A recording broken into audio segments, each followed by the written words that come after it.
choice as the players make their way out and we prepare for the national anthems. As both players are lined up, there's green smoke coming from the end to our right as the Ireland fans start singing, and the tricolours are being waved in the air on the pitch and in the stands as well. Both sets of players just standing there as we await the anthems. And we start with the England anthem, God Save the King.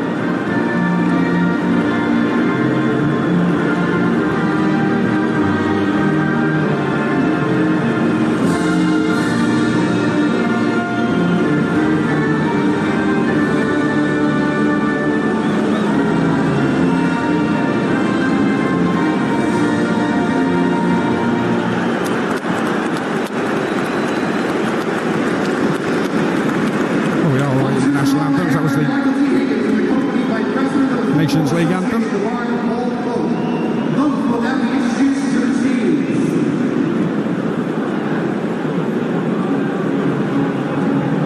It's quite a while the players have been out there waiting.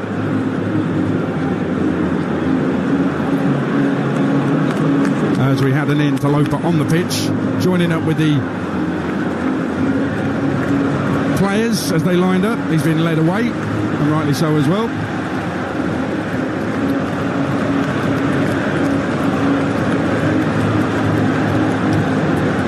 There's some confusion as to what is actually going on. I can tell you Paul Cook, elected FAI president, is being introduced to the players, and this looks like it may well take some time. We have 5 minutes to kick off, and the way things are going, I'd be amazed if we actually make a 5 o'clock kick-off. It's not gone according to plan, as far as we can see here. The Ireland president is out there as well. The FAI president, Paul Cook, and the Ireland president is out there as well. Michael D. Higgins being introduced to the players. Paul Cook has just been elected FAI president, and they need some leadership, as Miguel Delaney was telling us a little bit earlier. Well, the fans are waiting patiently, as is everybody else, for one of the longest introductions of officials to players I think I've ever witnessed in my life. It's truly extraordinary. I'm not entirely sure UEFA had this in mind when they said, yeah, we'll have the players out. They're certainly not sticking to the schedule. And now there's a little bit of booing going on, because people are struggling to understand why this is all taking so long. He's just got to the match officials in the middle. It's taking forever. It's extraordinary. We have 4 minutes to kick off. I think post the anthems and post the handshakes, it could be a very, very swift turnaround before we get underway. Absolutely amazing. Absolutely bizarre situation. Jim Proudfoot, what are you spotted? The Nations League games run to a common template for broadcasters, and this is not part of it. It's extraordinary. I've never seen anything like it. No, this shouldn't be happening. No, it really shouldn't be happening. This is the longest I've ever seen this take. The players should come out, they should line up, there should be anthems, and instead we've got dignitaries taking forever going across the line. It's meeting all the players. This is not what is meant to happen. This is not what UEFA had planned, I can assure you. But we will get the anthems sung, and we'll let you know who sings them and who doesn't, like it matters. And then we'll get on to the football eventually. I will also run you down a list of all the full-time scores. We'll have a full classified check at half-time of this game here in Dublin, Ireland against England, when we finally do reach half-time. 3 minutes to the scheduled kick-off time. It's actually painful watching this unfold. The players standing around, some of them, Declan Rice, leaping up and down, trying to stay agile, trying to stay in the zone, as it were.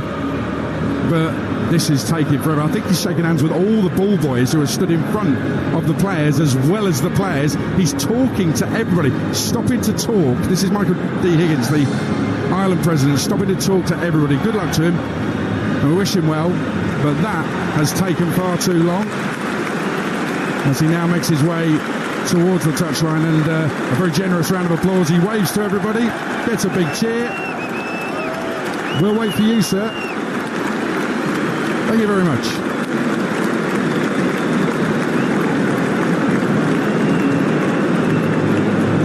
And now we get ready for what should have happened maybe 5 minutes ago. You're with Talksport. It's the Nations League. It's Ireland against England. It is due to kick off very, very shortly. And I know the anthems were controversial, but they've just become even more controversial as finally President makes his way off the pitch and to the touchline to take his place for the anthem. So England standing behind the George Cross and Ireland standing behind their own tricolour. And we will have the national anthems. Here's God Save the King.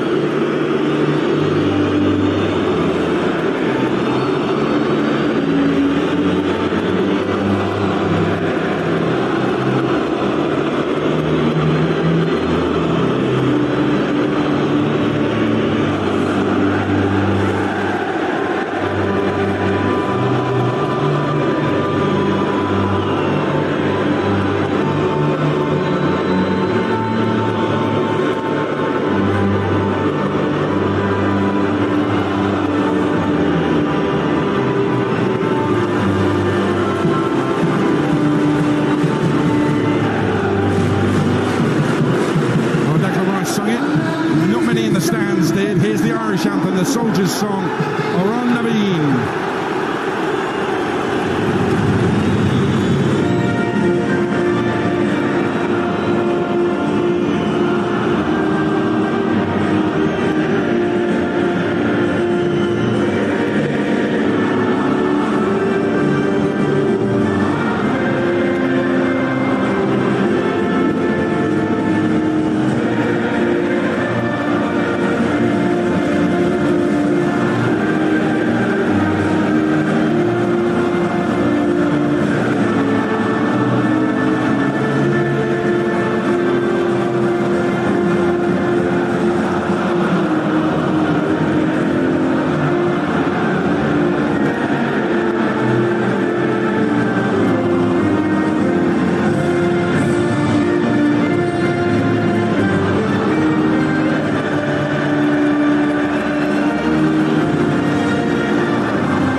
Sung that national anthem in perfect Gaelic. My educated guess is the Irish press won't have a soppy-dopey meltdown about it. Lee Carsley didn't sing the English anthem, so what? Let's see if he's any good at managing the England team, because that's what he's here for, and this is what we're here for on Talksport, your England station. It's Ireland against England, Nations League, with former England captain Stuart Pearce, alongside Talksport's England commentator Jim Proudfoot. Thank you, Adrian, and a very good afternoon to you. The first game of a new international season, and this time it very much represents a line in the sand after everything that has gone before. The Southgate era has now come and gone, with its 2 finals and agonising heartbreak. An era that brought unparalleled sustained success, going deep in 4 successive tournaments. An era that's brought heightened expectation, arguably like never before. What constitutes par for England has now changed forever, and his successors will be judged by new standards. But now the clamour to marry enhanced results to enhanced performances, with the perception that the next step can only be taken with more attacking verve. And it's on that, rather than national anthems, that Lee Carsley's interim spell will be judged. Auditions based on singing ability alone, best left to Simon Cowell. Today isn't just a new chapter in the England story. Ireland's long way for a new manager has been the source of huge frustration in these parts, but now the Iceman cometh. Heimir Hallgrímsson becoming the eventual successor to Stephen Kenny, whose record of 6 wins in 29 competitive games indicates the size of the job in hand. He has previous with England, of course, helping to oversee the Three Lions' darkest hour in recent memory when Iceland embarrassed them in Nice. But one newspaper article here this morning suggested he inherits a squad lacking a few things, hope and expectation being among them. This is the side that Lee Carsley's picked. His first match coming against the side he represented 40 times. Pickford in goal, Alexander-Arnold, Maguire, Gahey and Colwell. Mainu and Rice, Saka, Grealish and Gordon, and Kane. Ireland have Kelleher in goal. Back three of Coleman, Collins and O'Shea. Doherty, Smallbone, Malumbi and Brady. Abene, Ida and Schmolix.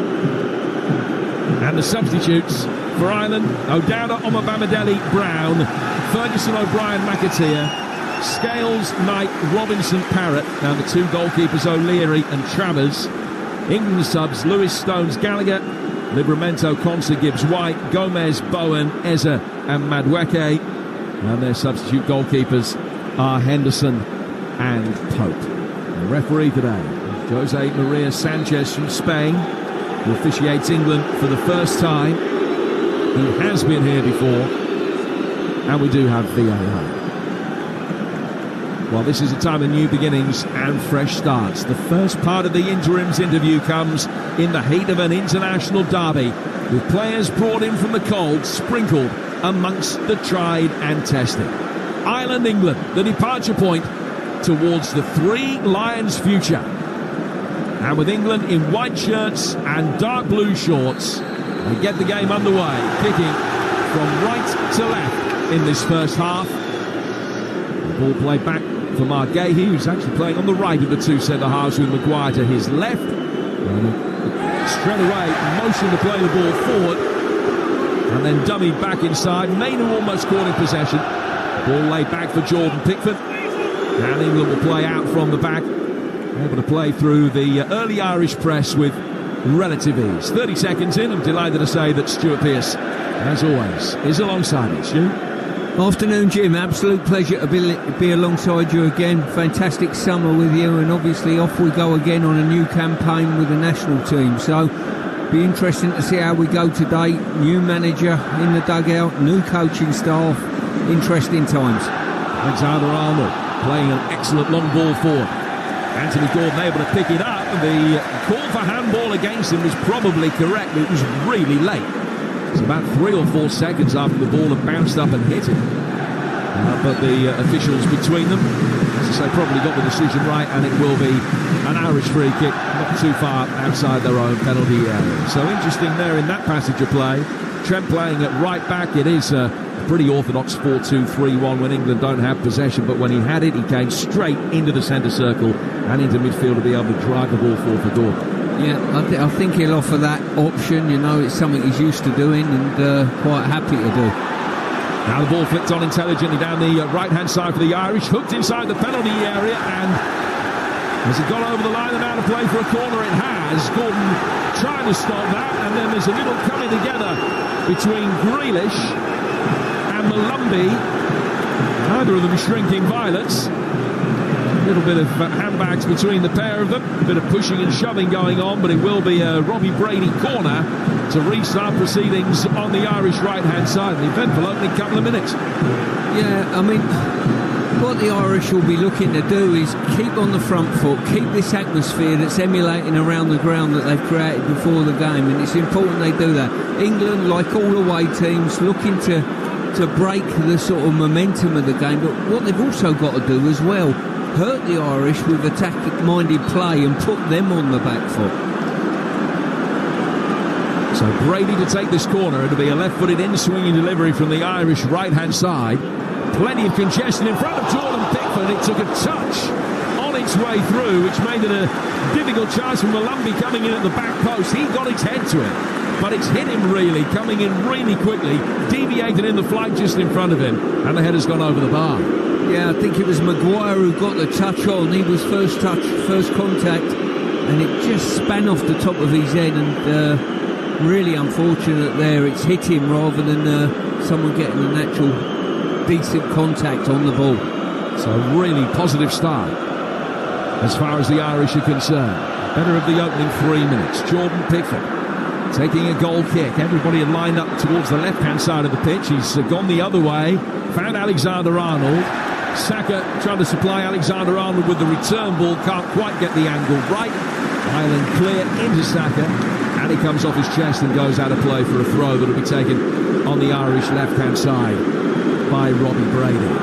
Side inside, as I mentioned earlier, only 6 wins in their last 29 competitive internationals, 60 defeats in their last 8 competitive internationals. Beaten Hungary in 2024 thanks to a stoppage time winner from Troy Parrott. That's the only victory that they've had in the last 6 games. You wouldn't know it from the confidence in the start that they've made. They'll bring the ball forward up the far touchline there left, and it's run out by Malumbi, and it'll be a throw which will be taken over on the England right-hand side. Alexander-Arnold with that throw. It's amazing to think that it's just his second start as a right back in a 4 in England's last 32 internationals, but it is very much seen as his position by the new incumbent Lee Carsley. Colville put under a little bit of pressure, but he was able to get it away off the iron and Vara deflection for an England throw. And Colville will play the ball forward here. Gordon scampering after it. It bounces conveniently for O'Shea, who's able to knock it away. Smallbone can very ably bring the ball down in the midfield. Maguire wins it back for England, hooks it over the top. Gordon's going to chase after this. He's got the superior pace to cause problems for Coleman, but he just nudged his former Everton teammate in the back. Coleman picks himself back up to his feet. There's a brief little arm round the shoulder between the two former Evertonians, and it's a free kick which will be taken on the right-hand side by Kevin Kelleher. 5 gone, it's 0-0. Yeah, really poor play there by Gordon. He had the pace to really cause Seamus Coleman a problem, and Coleman got his body across between ball, and he just basically played straight into his hands and nudged him into the back. Ball driven forward by Kelleher. It's headed away by Gahey. And then Saka is pushed to the ground by Brady. A very physical encounter inside these opening exchanges. Listen to coverage of Ireland against England in the UEFA Nations League with Carling. 18 plus. Always drink responsibly. Ireland 0, England 0 here on Talksport from the Aviva and Dudley. Gordon playing it back to Jack Grealish. Real contribution from him. And the booze will tell you whenever he or Declan Rice are in possession. Maguire flighting a ball forward. That'll be chased down the England left-hand side by Gordon. He's got the opportunity to run at Seamus Coleman again. It's inside the penalty area. Fires the ball in just over Saka, who's the deepest of the England players. Alexander-Arnold runs round it, whips in a first-time cross, and Kane heads it just over the bar. Really good play there by England, identified by Harry Maguire, who's delivered a great ball to the left-hand side to Gordon, who's done well. He's gone straight at Seamus Coleman, crossed the ball from the resulting cross from the other side. Trent's whipped the ball in straight on the Harry Kane's head. That's the type of football we want, because I think it's the type of football with the deliverers we got, the wide players we got, and a centre forward that thrives on crosses. 66 goals for Harry Kane. He's winning his 99th cap for his country today, but it's his first ever game against Ireland. Now Gordon has had a good start of the game, putting a little bit of pressure on here. Doherty has won a goal kick. He's played it back and it's flicked off Gordon. It's a goal kick that Kevin Kelleher is going to take. He's making his first competitive appearance for his country since June 2022. He's coming from the cold. He will drive it forward here, right-footed. A straight ball, which passes onto the head of Gahey, 20 yards inside England territory. And then worked out towards Sammy Schmodix, who can't keep it in. And it's out for a throw that England will take midway inside their own half. England's Nations League record hasn't been great. They finished 3rd in the inaugural competition in 2019, as Grealish is pushed over here and wins a free kick. And then won 3 games in 2021 but finished 3rd in the group, none in 2023 out of 6, and were relegated, which puts them into League B for the first time. Ireland, for their part, have only won 2 of the 16 Nations League games they've ever played, beating Scotland and Armenia here in 2022. They've actually finished 3rd in their League B group in all 3 of their Nations League campaign groups so far. Alexander-Arnold picked up by Gahey. Trying to get the ball away from Adanida, and then Smallbone putting the pressure on. It was very nearly telepressure. Lose again.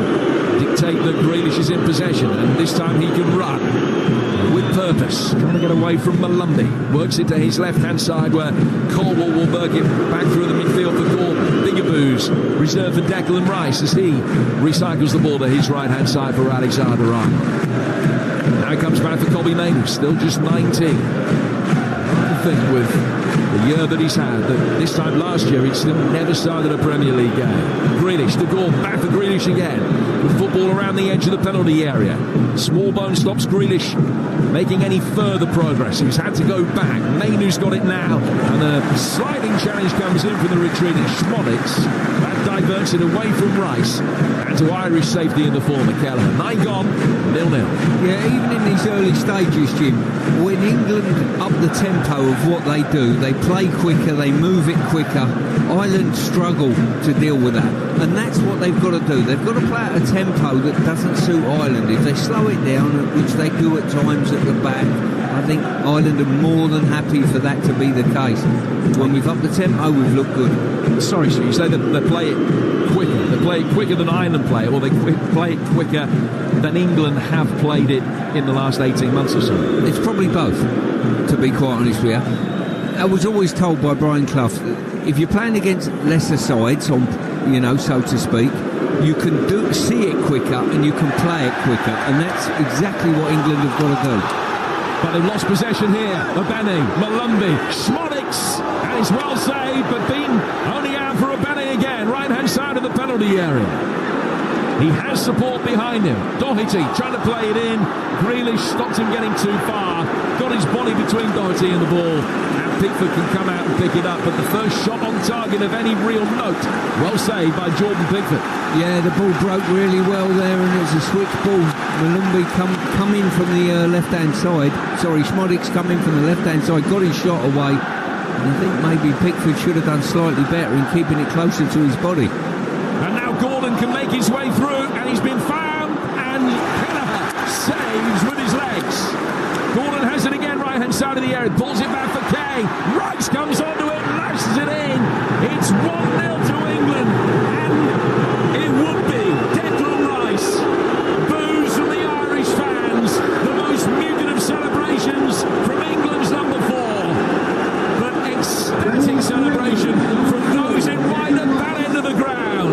England lead by a goal to 0. A great start for Lee Carsley's reign. I've got to say, a wonderful run by Gordon. He's made it once or twice prior to that getting in. He's come from the left-hand side, he's cut straight across the face of goal. It was Trent Alexander's ball. He's half cut across it. That created the first offset from the resulting cross by Gordon. Kane's shot blocked. Declan Rice come onto it, and what a finish, by the way. Opened his body up. The only place he could slice it into, he put it into the top right-hand corner. Fantastic finish, England 1-0. It is a magnificent finish, only his second goal in 34 internationals, just his 4th for his country all told. Brilliantly taken. And all after a great run from Gordon. Started that panic in the Irish penalty area. Well, they've been booing him all the way through the course of the afternoon, all the way through the course of the week, really. There's so much made of Declan Rice and the switch of loyalties, and just to rub salt into the wounds there. Mainoo now caught in possession on the edge of his own penalty area. Smallbone gets it back. There was a poor challenge then from Mainoo, who will get a yellow card. Was it Declan Rice's challenge that has been penalised? I think it is Mainoo's. He lost possession. It was a loose touch of Benny winning it back. And then Mainoo just leant into him and pushed him to the ground with a forcible elbow into the ribcage. And it's a free kick to Ireland about 5 yards outside the penalty area. Yeah, really loose play there. England trying to play out from the back, and rightly so. But Mainoo just took his eye off the ball and give possession away to Ireland. We're probably fortunate that they didn't fashion an opportunity directly from that, and the referee just thinking that the attack had run aground and blew up for the free kick. So Will Smallbone and Robbie Brady are the two players that are standing over this. Jack Grealish, pretty gingerly actually, just gets down onto his side and is lying, facing his own goal.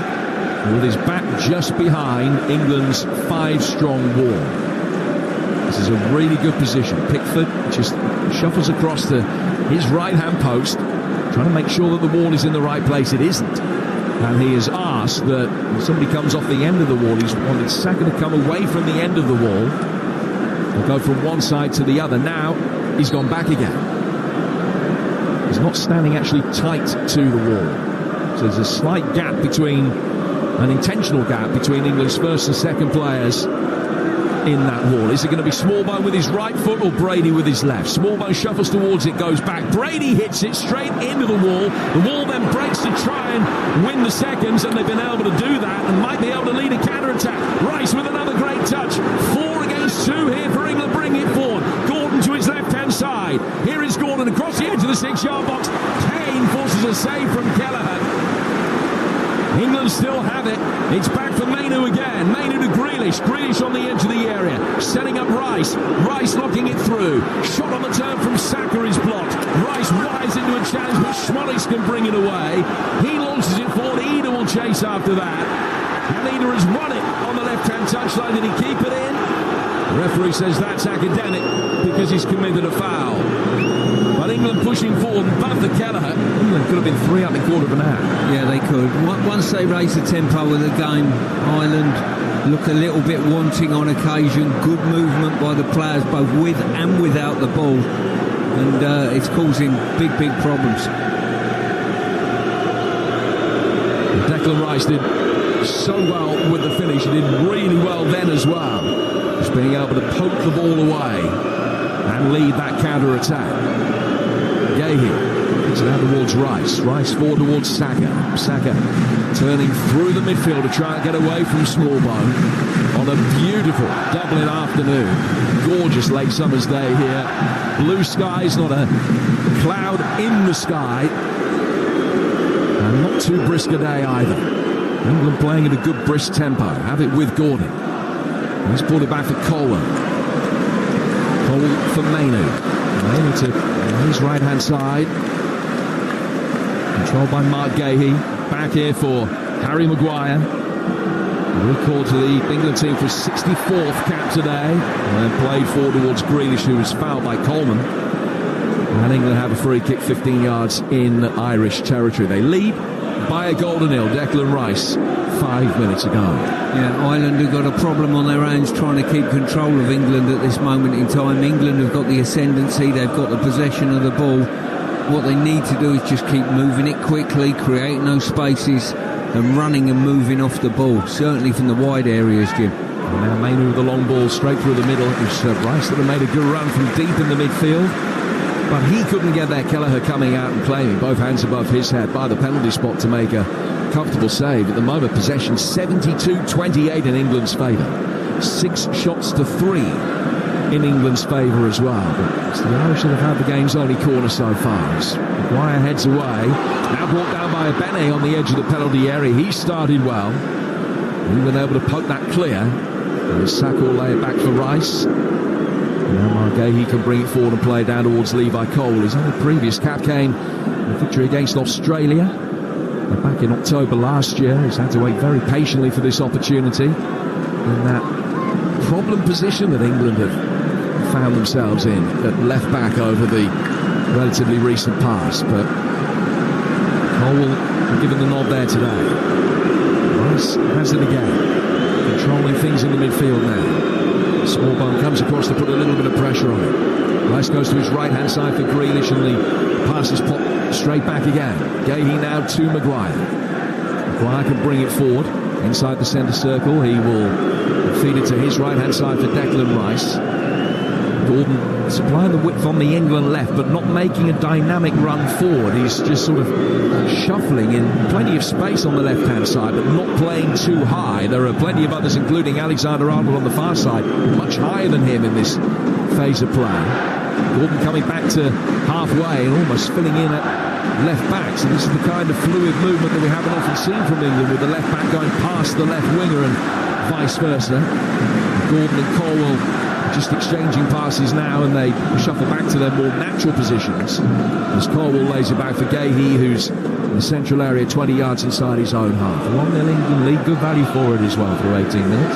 Yeah, they are. I mean, you've got to say Ireland have had a couple of sort of breaks, if you like, that all of a sudden your heart's in your mouth a touch, but they've not been able to get finishes away in the main. From England's point of view, look very in control. And Grealish looks as though he's enjoying this freedom of playing. He's playing as a number 10, but he's going wherever he wants to get on the ball as such. The role that he really hasn't had in the recent past at all. I mentioned earlier, the last time that he played at 10 for England was in a group game in Euro 2020, so that's just over 3 years ago now. June 2021 against the Czechs. And it hasn't happened since. It hasn't happened for his club since either. Not in this shape of team. It happened once in a 3-4-2-1 formation in a Manchester derby, but that has been it when he was alongside Alvarez in the two behind Haaland. And here he is picking it up again. Inside left as he gets it now. Making his way forward. Benny dutifully following him every step of the way. Rice to Kane on the edge of the D. Kane trying to thread it through, hit Smallbone with the pass. Coleman's going to be able to bring the ball under control. Now he'll make his way forward as Malumbi feeds a Bene. Benny doing well, good ball retention. Eder spins it down towards the right-hand side, but Doherty couldn't find a way past Alexander-Arnold. When possession is turned over, England look to get it forward really quickly. Kane can feed Gordon. Gordon on the left-hand side of the penalty area. Kane making ground to his right. Grealish bringing it forward. Trying to work it inside the box, but Collins read it before Kane. And he can step up from the defensive line and bring it away. It's a really open game, this. When Ireland get the ball, they just go to try and get a goal straight away. So if they're successful in breaking through England, all well and good. If they're not, they've got players beyond the ball, and that gives England the opportunity to counter-attack quickly. think in this area as well, Seamus Coleman, the right-sided centre-half of the three, he's getting exposed slightly. Doherty gets forward, all of a sudden there's a big gap there, and his pace against Gordon is a mismatch. This is Harry Maguire coming forward, and there's no challenge coming on him. Abane is dropping off, so Maguire can run 20 yards into the Ireland half before playing the ball to his left-hand side for Gordon. Long-haired winger, back to Kane to Grealish. Forced away by Smallbone, who's been very diligent out of possession for Ireland, but he's had to be in these early stages. There's Mark Gahey. He's ball out towards the England right-hand side for Trent Alexander-Arnold. Back he goes for Gahey again. Saka to Mainu. Great turn from him towards the edge of the penalty area. Now Alexander-Arnold recycling it. Back for Declan Rice, whose superb finish on 12 minutes is the difference between these two teams. We've had another 10 minutes since that goal here on Talksport. We're back in action Tuesday night, hoping to be going into the game at home to Finland with a winning start. You'll hear it live on Talksport from 7:45 as Ireland work it forward here for Jason Malumbi. He comes from the centre of midfield out to the right, down towards the England corner flag. He then checks back inside for Chido Abane. Couldn't find a way past Grealish. Kane just trying to take the ball one side of Smallbone, threatened to take it one side, then went the other. It was a turn that was too good for the Southampton man, and it's a free kick to England midway inside their own half. They lead 1-0 and midway through the first period. Yeah, once again we saw the situation. England spread to play, comfortable in possession, a slightly loose pass. Ireland get onto it, they counter quickly, but have not got the quality to go and hurt England. And from that, it looks as though England's best opportunity of scoring is to let Ireland come onto them and then recounter the counter-attack. Colwell just turns, having played the ball. He's being spoken to by Lee Carsley, and the pair of them are in conversation from a distance of about 4 or 5 yards away. Carsley now down on his haunches on the corner of the technical area. Almost a worm's eye view of what is going on from the position that he's in. Here's the goal scorer Rice, back for Maguire. Maguire to his left for Colwell. Work forward towards Jack Grealish. Grealish coming in off the left flank, checks and plays it away from Abane. England maintaining possession by working it from Colwell back for Gahey, and come towards the halfway line. Kobbie Mainoo will take it on the turn. Lumby is quick to come and put the pressure on, and then Smallbone likewise on Rice. But England's ball retention has been really good. And Grealish will lay it back again, and the Irish doing a lot of chasing without much reward so far. Have those early flurries and a couple of important Jordan Pickford saves, but since the goal, England have had a real good measure of control. He's the man that provided it, Declan Rice, emerging through the Irish half of the centre circle. Now towards Levi Colwill. To Maguire again. Maguire inside the centre circle, rolling it forward. Mainoo taking the ball on the turn. Grealish and Gordon to his left. No pressure coming on the ball. Then when he goes into the feet of Kane, they do apply the press. Smallbone and Benny leading that. Kane can play round it and find Grealish. Grealish down towards Gordon. On the left-hand side of midfield, Kobbie Mainoo to Harry Kane, to Rice. Rice to his right-hand side for Gahey, who can come forward. Gahey with a good ball out towards right-hand side of the area. Saka checking, maybe slightly pulled back, look for Rice. And Schmolitz, who's had to do a lot of his good work off the ball so far for Ireland, has come back to intercept that and dig it away. Yeah, little movements by England, little darts in behind. They're losing defenders so readily, it's incredible. And even the one-on-one situations, the body language of Coleman and Doherty when they're faced up against Gordon or Grealish, are very nervous-looking defenders. Kane goes back for Maguire. He plays almost exclusively now in Ireland's half of the field. Mainoo to Rice. Now Alexander-Arnold. His ball in towards Saka. Rice has it again. Kobbie Mainoo. Rice, good third man run, and he's inside the penalty area. He's brought it back for Grealish. There's two. And it's the two players with former Irish affiliations who have got the goal. Rice with the first, Jack Grealish with the second, and he does celebrate. Races over to the England fans in front of him, jumps in delight. Jack Grealish with only his third goal for England, and the Three Lions 2 up and coasting. Well, as I said earlier, up the tempo of the passing and the movement, and that was a real example of that. 1-2s broke the heart of the Irish backline, and when it was pulled back in and around the penalty spot, Grealish arrived, great timing, and he swept the ball into the bottom left-hand corner. Really good finish from Jack Grealish, and he delighted in the moment. There was more than an air of apology from Declan Rice when he scored. Nothing of the sort from Jack Grealish. His third goal in 37 England games, and it's often been a criticism that his productivity in an England shirt isn't good enough, but in this new free role that he's got, able to take up the positions that he likes, lurking around the edge of the penalty area, and he came onto that one beautifully. He certainly did. And he's wandering around into areas, getting on the ball and getting turned, and I'm quite critical of him when he plays in these wide areas, being sort of a little bit too ready to play the ball backwards. He's not today, which is good to see. Trying to get the ball inside the England penalty area. It's clear. Eva tries to bring it down. The Celtic man has lost it. Grealish with good quick feet, laying it back briskly, but well played out by Colwill. Now Gordon can bring it forward. And Gordon trying to get away from Smallbone, who's just leant into him and pushed him to the ground. And Kane will come across and have a word with the referee. I think probably saying that that's the third or fourth infringement that Will Smallbone has perpetrated. And the referee just reminds him who is the man who's got the whistle and who's in charge of the game. It was a cynical little challenge that stopped England's latest attack. Ireland getting their shape back behind the ball, but England with this free kick 20 yards, 25 yards outside the Irish penalty area. Yeah, as I say, I think Harry Kane made a fair point there. I can only ever remember Smallbone's contribution so far is literally fouling people. Maguire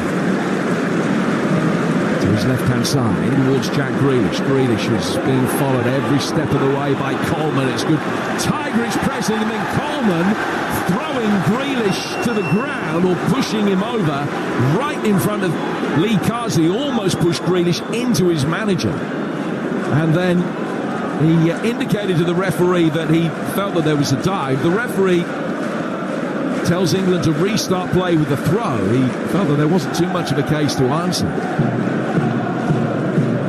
England do restart with the throw, and Rice will play the ball back for Alexander-Arnold. 2-0 England lead inside half an hour here at the Aviva.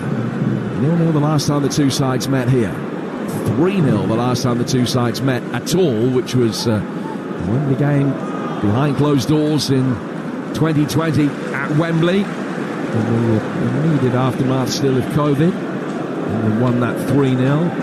The game best remembered, I suppose, for a little debut from a certain 17-year-old midfielder called Jude Bellingham. Not involved today because of the injury that's beset him at the start of this season. England still with the likes of Luke Shaw and Phil Foden to be able to add to this particular team, but it looks as though they've gelled very well so far. 2 up inside half an hour, and it's more England possessions. Colwell will just bend over and pick up the ball. And it's a throw to England, which he's taken back for Harry Maguire. So far, so good, Stuart Pearce, but what will Lee Carsley want to see further improvement on over the next 15 minutes before half-time? I just think for me the spells between when we playing at a slow pace, a walking pace, and when we turn the switch and attack the opposition with real pace, little 1-2s, give and goes, because every time we've done that we've looked very, very effective and got 2 very good goals from it and created a couple of other chances, you know, and just be mindful, don't give the ball away cheaply when we spread, because we have looked on occasion to be counter-attacked.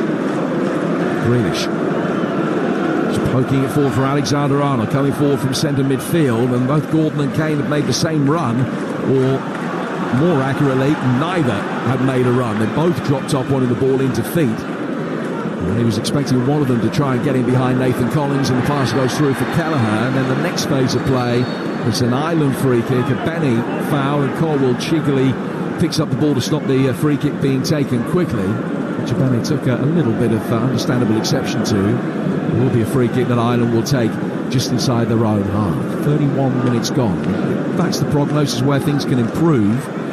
What have you been most impressed with? Aside from the tempo, what have you been most impressed with through the opening half hour or so? Well, I've been pleased with the way Grealish has worked across the whole of the midfield trying to get on the ball. The movement of Gordon, he's looked a real threat going past people. Rice on the front foot has been a real plus for me as well. I've got to say, he's got on the front foot, he's got forward into areas. He was part and parcel of the second goal, a little give and go, and he's got in the box to score his goal as well. It's all part of what we've talked tirelessly about, what he's got in his locker, that he can deliver a little bit more. Goal kick here, which will be taken by Kelleher. Didn't have a very successful qualification campaign for the Euros. Did the Republic. They beat Gibraltar home and away. They lost every other game that they played, including against Greece, who they will meet in this group. Greece against Finland, the other game in this group today. That kicks off at 7:45. And England in action at home to Finland at Wembley Tuesday. Will be there, of course. Here's a Benny getting past the challenge of Kane. Whips the ball inside the area. Eden came to meet it. And he got large on him pretty quickly. And he got the angle all wrong on his head. It's drifted off his head and gone innocuously wide. And out of play for a goal kick. Nothing more than a half chance for Ireland, but the first of those that they've had in a while. 2-0 England. Yeah, they've had a couple of opportunities to deliver sort of slightly better than they actually have. In that occasion, Ogbeni delivered a decent ball into the box, but Ida was always at it on. He was coming away from goal and trying to generate pace and direction, which wasn't easy to do. But I don't think England will be judged on this performance against the Republic, because I've been a little bit disappointed with the Republic, I've got to say, Jim, in the half hour or so that we've been playing. The Republic ranked 58th in the world, or 59th if you use the yellow ratings, which is probably the more accurate. Currently has England at 6th, they're 4th in the FIFA list right now. Also in action, of course, against the Finns on Tuesday, who were in a similar kind of level. Kane flicking it off Gordon, and it just took a little deflection off Collins and took the pace out of the shot and looped it up. Keller had to take a quick step back to make sure the ball then didn't clear him, but he got his hands above his head to make a comfortable save in the end. But again, England breaking forward with real alacrity through the midfield. Ireland trying to do likewise. Punt a long ball over the top of Gahey. He even knew from a long way out he wasn't getting to that, and let Gahey chase after it and field it. And now Pickford in his fluorescent orange goalkeeping garb away to our right will be able to side for the ball to Maguire, and he can play down towards Colwell on the England left. 2-0 it remains here on Talksport. Yeah, and England looking very, very comfortable within this game, and look as though every time they raise the tempo and their passing and the movement of what they do, they cut Ireland open. And I just hope that they don't get in a situation where they think, well, the game's won. If it goes to 3 or 4-0 or even at 2-0, Jim, I hope they don't just play and drop back to a pace that, well, just sees the game out rather than puts a statement down for the group. Maguire, Mainu, Alexander-Arnold turning it back behind square for Mark Gahey. Maguire down to the left for Colwell. Colwell getting it forward for Grealish. They're playing good possession football with an accuracy, not always a hugely dynamic tempo, but they're mixing the tempo up, which is good to see. Alexander-Arnold getting it forward here for Grealish, who can turn away from Malumbi. Smallbone comes across to curtail his progress again. Grealish just nudges it past him and finds Saka. The Arsenal man coming in off the right flank. Back for Kobbie Mainoo. Alexander-Arnold in immediate support from only 3 yards away. He plays it back for Mainoo, and England can bring it forward again. Rice.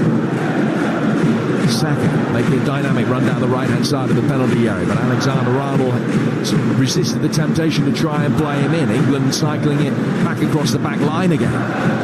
But now out towards Gordon. Gordon with a chance to run at Matt Doherty. Back to the corner of the penalty area. Mainoo with a layoff. Grealish back towards Gordon once more. Oh, down the line for Saka. It's a beautiful ball in. Saka gets the second bite of the cherry after his first cross hit Collins. And the second one cleared by Smallbone. A little coming together. The near touchline in front of us between Abene and Colwell, but the referee just tells the Orange winger to get back to his feet and play will go on, with England in the shadows over on the far touchline, able to get easy possession again. Rice the scorer of the first goal, finding Jack Grealish the scorer of the second. Gahey out towards Alexander-Arnold. Grealish continuing his run there, struggling to pick those runs up at the moment. Pass instead, played down the right-hand side of the penalty area for Declan Rice's run. And O'Shea watched him every step of the way. He heads it behind, and England have their first corner of the afternoon. They also have a 2-0 lead here on Talksport. Yeah, as I say, once again, another good run by Declan Rice, starting inside the inside right position, beyond the back line of Ireland, and that's good to see. I think he needs encouraging to get forward a little bit more. Let Mainoo do the more deep lying role. 3 inside the 6-yard box for England. Another 3 by the penalty spot, all looking to make differing runs. Plenty with hands-on opponents there as the ball was fired inside the penalty area. Ireland doing well to bring it away. Schwolek's off balance, trying to volley it forward. Got it to halfway, but Mainoo's going to be able to get there before Doherty. And having picked up possession, he sent an excellent inch-perfect ball down towards the right flank for Bukayo Saka. Saka controlling it, laying it back for Kobbie Mainoo again.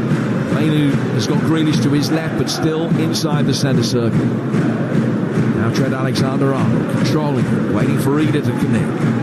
Play to blonde-haired Anthony Gordon, who will just bring it forward and then check and turn back inside. Smallbone putting the pressure on Mainoo.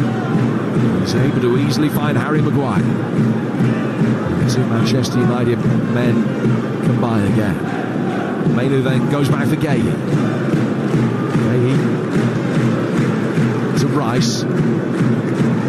Rice back through the centre circle to Harry Maguire. Maguire to Colwell. Colwell poked forward. Gordon had made a A little darting run in towards Colwell, wanted the ball in defeat. It was played past him. He was expecting him to turn. Ireland working back for Kelleher. Kelleher under almighty pressure from Gordon and Kane.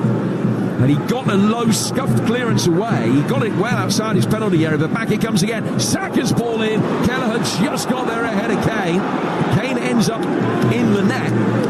Kelleher just got it clear in time. And that was dangerous. England pressing from the front with a dynamism that we really haven't seen for a good 18 months or so. And now Malumbi with a push on Grealish. And it's a free kick that England will take midway between the halfway line and the edge of the Irish penalty area. Yeah, really good opportunity there. Kane burst into the box, and I've got to say, every time the Irish backline have been faced with anybody or any threat, they've looked nervous as kittens. They really have. They're really struggling to deal with England.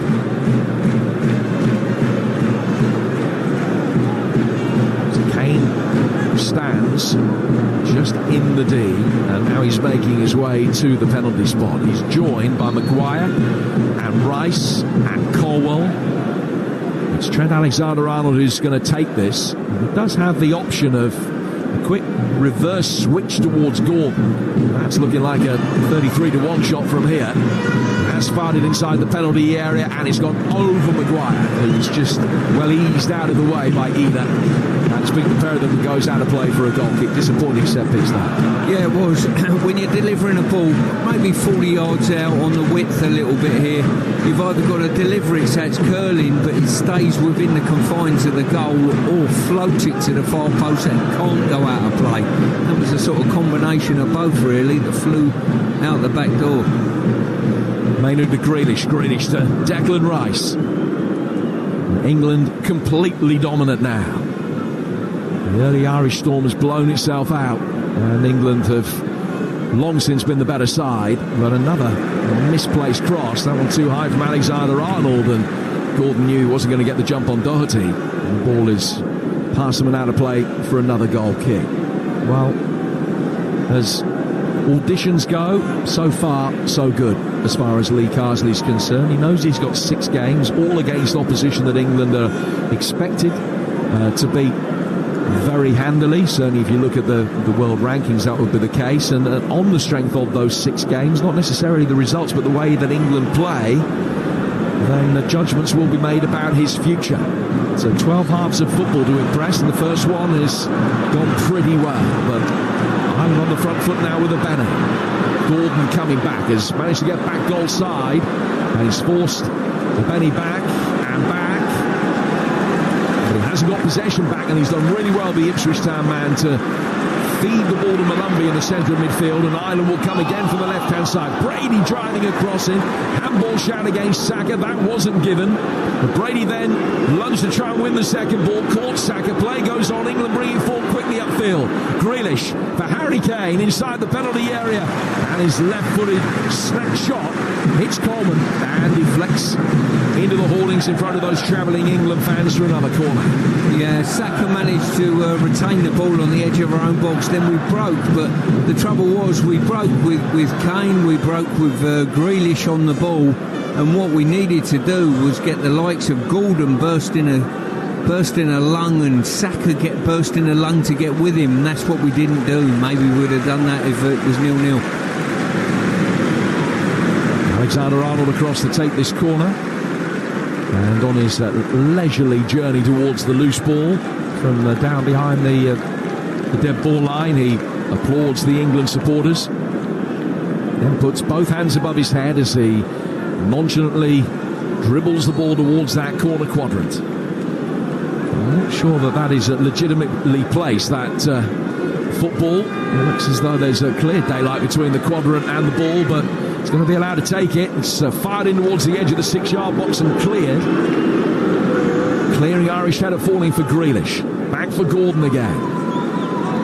Schmodek's trying to intercept the ball before he got the Grealish, couldn't. As then coming together inside the penalty area involving Nathan Collins as an England player down. Officials haven't spotted what went on there, if indeed anything. Play will continue, and Alexander-Arnold can bring it forward again.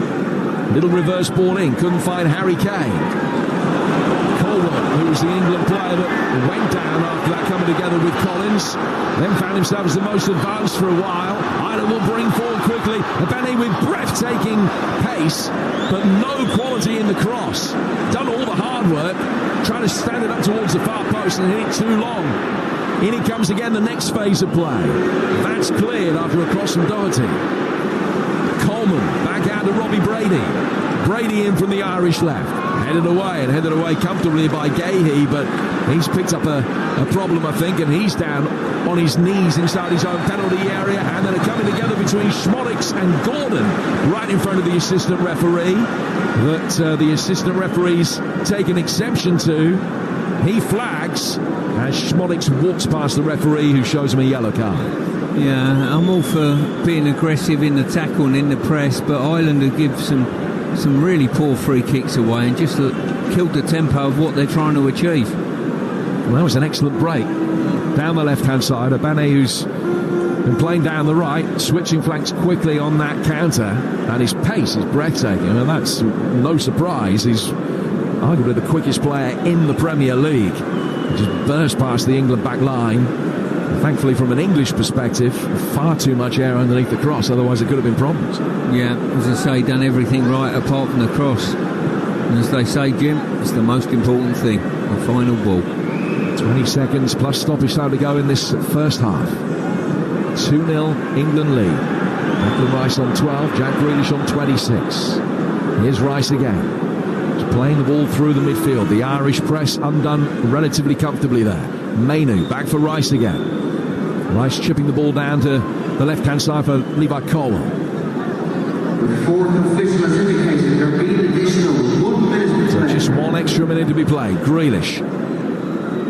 Alexander-Arnold. And to his left-hand side for Colwell again. And happy to run the seconds off the clock before half-time with the ball in Irish territory. Maguire goes to his right-hand side.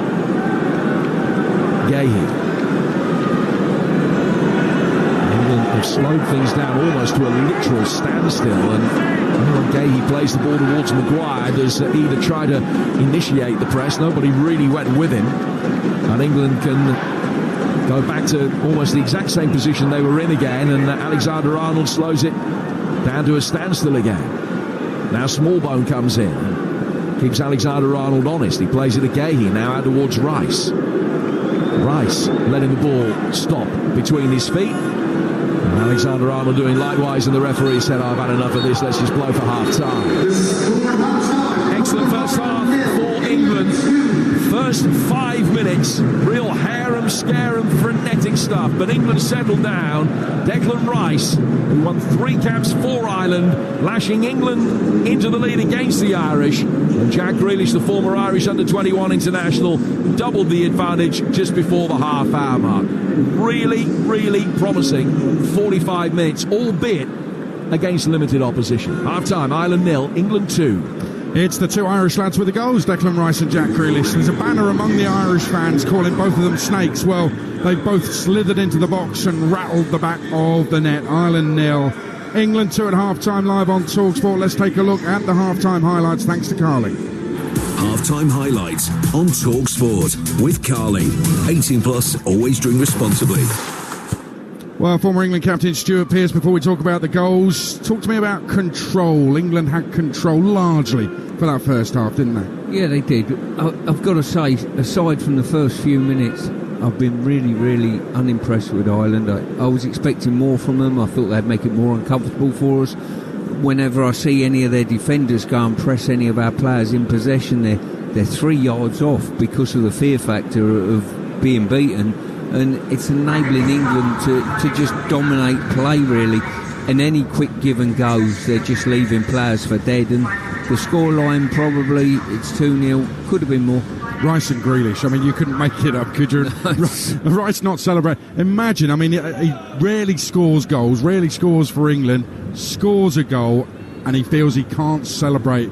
You almost feel for him, but I wish he had celebrated, really. He was in front of the England fans, but it's a terrific finish from him. Oh, it was a brilliant finish, I've got to say. And as soon as England, on any given time in this first half, have upped the tempo of what they've done, running with or without the ball, Ireland just don't see it and can't live with it. And both the goals were exact examples of that. And when it fell to deck and he was running on and arriving in the box, something we've talked about, you know, even this week on Wednesday evening when we spoke about Declan getting forward a bit more, showing more energy, getting into the box. Show us what you can do, win games. That finish was sumptuous. Yeah, it was. Jack Grealish in the number 10. He's got his goal, but generally his game, I think he's been so involved, and maybe he, under the new England interim manager, is feeling a new lease of life and a new opportunity to prove himself. I think he's possibly been the outstanding player in that first half. I would certainly say he's been the player that's got on the ball more than anybody. I think he's enjoying his football out there. You can see it in his body language. And he's not confined to this side of the pitch where he's just running it back. And the other side of that is we've got a player playing out here in Gordon that's happy to pick the ball up, run with it and run without it, and run at pace. And I think that's benefiting the team. Jack getting on the ball inside and playing little probing passes, and Gordon on this side and Saka the other, showing that energy on the width. Is Anthony Gordon proving that he is the Messiah and he should have played at the Euros? Let's not get too excited too soon, shall we, big man? It is the Republic of Ireland, you're right, they've not played particularly well. One final question on that first half. What exactly does Will Smallbone have to do to get booked? Keep doing what he's doing. It's fair to say. I wish I had that referee when I used to play. It's so lenient. It's absolutely extraordinary that he hasn't been booked already. England players can't believe it. I can't believe it either. England lead 2-0. That was all thanks to Carling. Half-time highlights on Talksport with Carling. 18 plus, always drink responsibly. Yeah, Rice not celebrating his goal. Grealish didn't mind. He was hands in the air, saluting the England fans behind the goal who were right there as the ball hit the back of the net twice. An England lead, and it's comfortable as well in Lee Carsley's first game. It's Ireland 0, England 2. Second half to come live on your England station, Talksport. Yeah, Betfair Casino. Prize been bought for no dough. Believe when I say free prize been bought every day. Max 1 play per day. Free spins valid for 2 hours. T's and C's and eligibility criteria apply. 18 plus begambleaware.org. Let's Betfair Casino today. Coverage of the UEFA Nations League live on Talksport with Carling. 18 plus, always drink responsibly. Slow Horses returns on Apple TV+. The bump went off in London. You're about to find out that it's all just starting. With Emmy nominees Gary Oldman. What are we walking into? Jack Loudon. I'm going to fix this. And Jonathan Pryce. He created an assassination squad. Get ready to strike. Our threat levels are critical. Just like old times, eh? Don't miss the new season of Slow Horses, now streaming exclusively on Apple TV+. Subscription required. You got a little Ouija with Paddy Power on this one, then? Yeah, mate. Big man to score anytime. I'm backing him. And it looks like it's the big man who's coming off. Oh, he's going to struggle to score from the bench, pal. Oh. Fear not, punter, because with Paddy Power's super sub, your bet carries over to the player coming on. Y'all ready for this? So now, all subs are super. Paddy Power. Football, you gotta love it.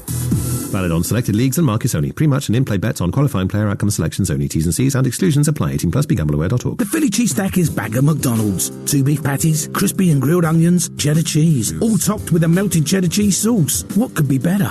How about playing the Monopoly game with a Philly cheese stack too? Yes, please. Until 15th of October from 11am. Participating UK restaurants. Subject to availability. 18 plus. App may be required. See mcdrules.co.uk. Nothing beats a Jet2 holiday. So get ahead for next summer with more choice than ever. Discover over 60 stunning destinations with a range of 2 to 5-star hotels and millions of free Child Place holidays available. Book next summer now with just a £60 deposit per person. Jet2 Holidays. Package holidays you can trust. After National Protected. Subject to availability and conditions. Carling Calling all electricians. CEF Tech Talks in partnership with IET are back across the UK. Tech Talks are open to everyone and totally free. Ready to influence regulations? Have your say and connect with industry experts Darren Stanleyforth and Dave Austin. Everyone gets a £50 voucher for CEF.co.uk and our exclusive tech cards, all for free, plus a complimentary breakfast on us. Register now at CEF.co.uk. Tech Talks, where your voice matters.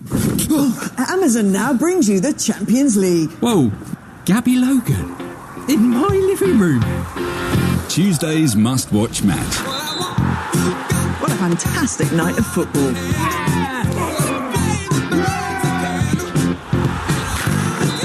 It doesn't get much better than that. They've done it. They've made it to the final. It's on Prime.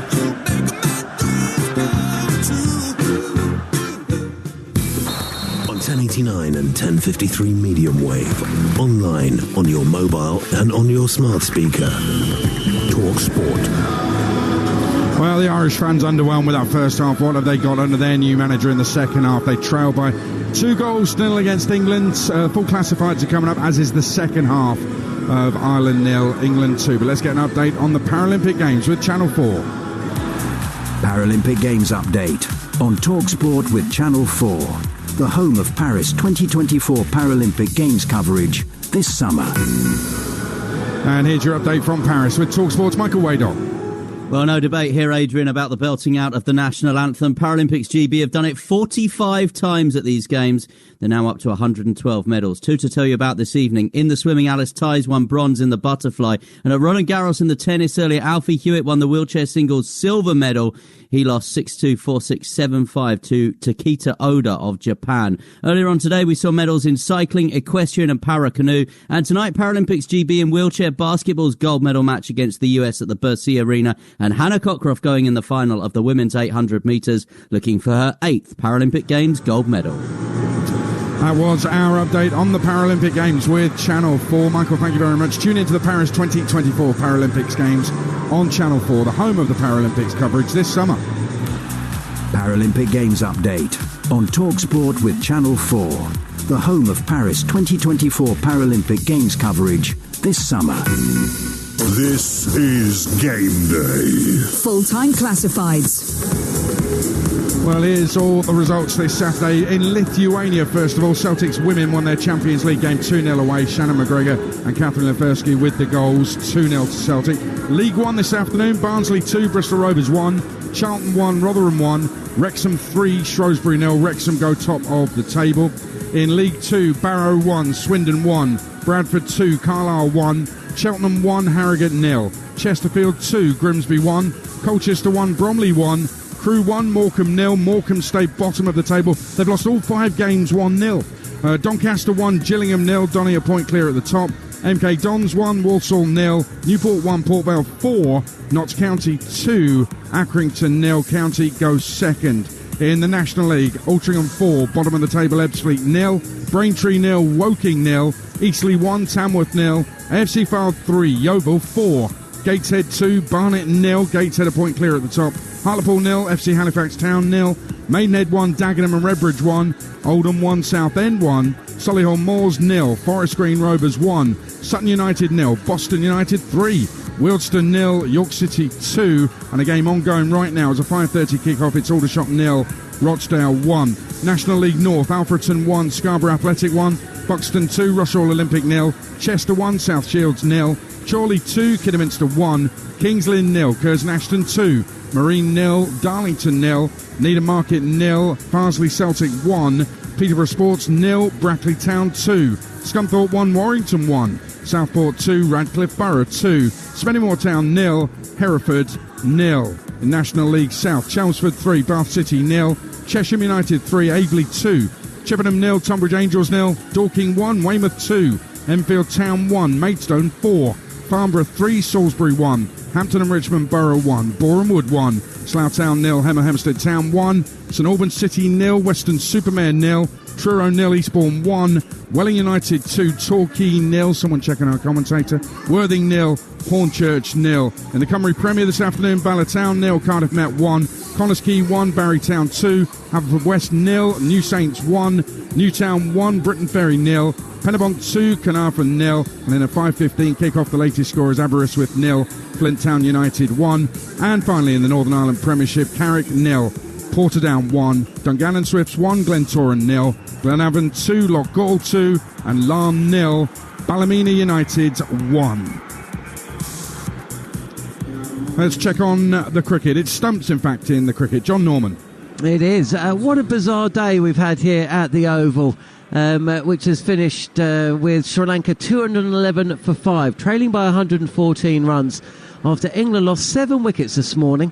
They started out 221 for 3, Ollie Pope 103 not out, and they were all out by lunch. And it was a succession of wild shots, wild and woolly.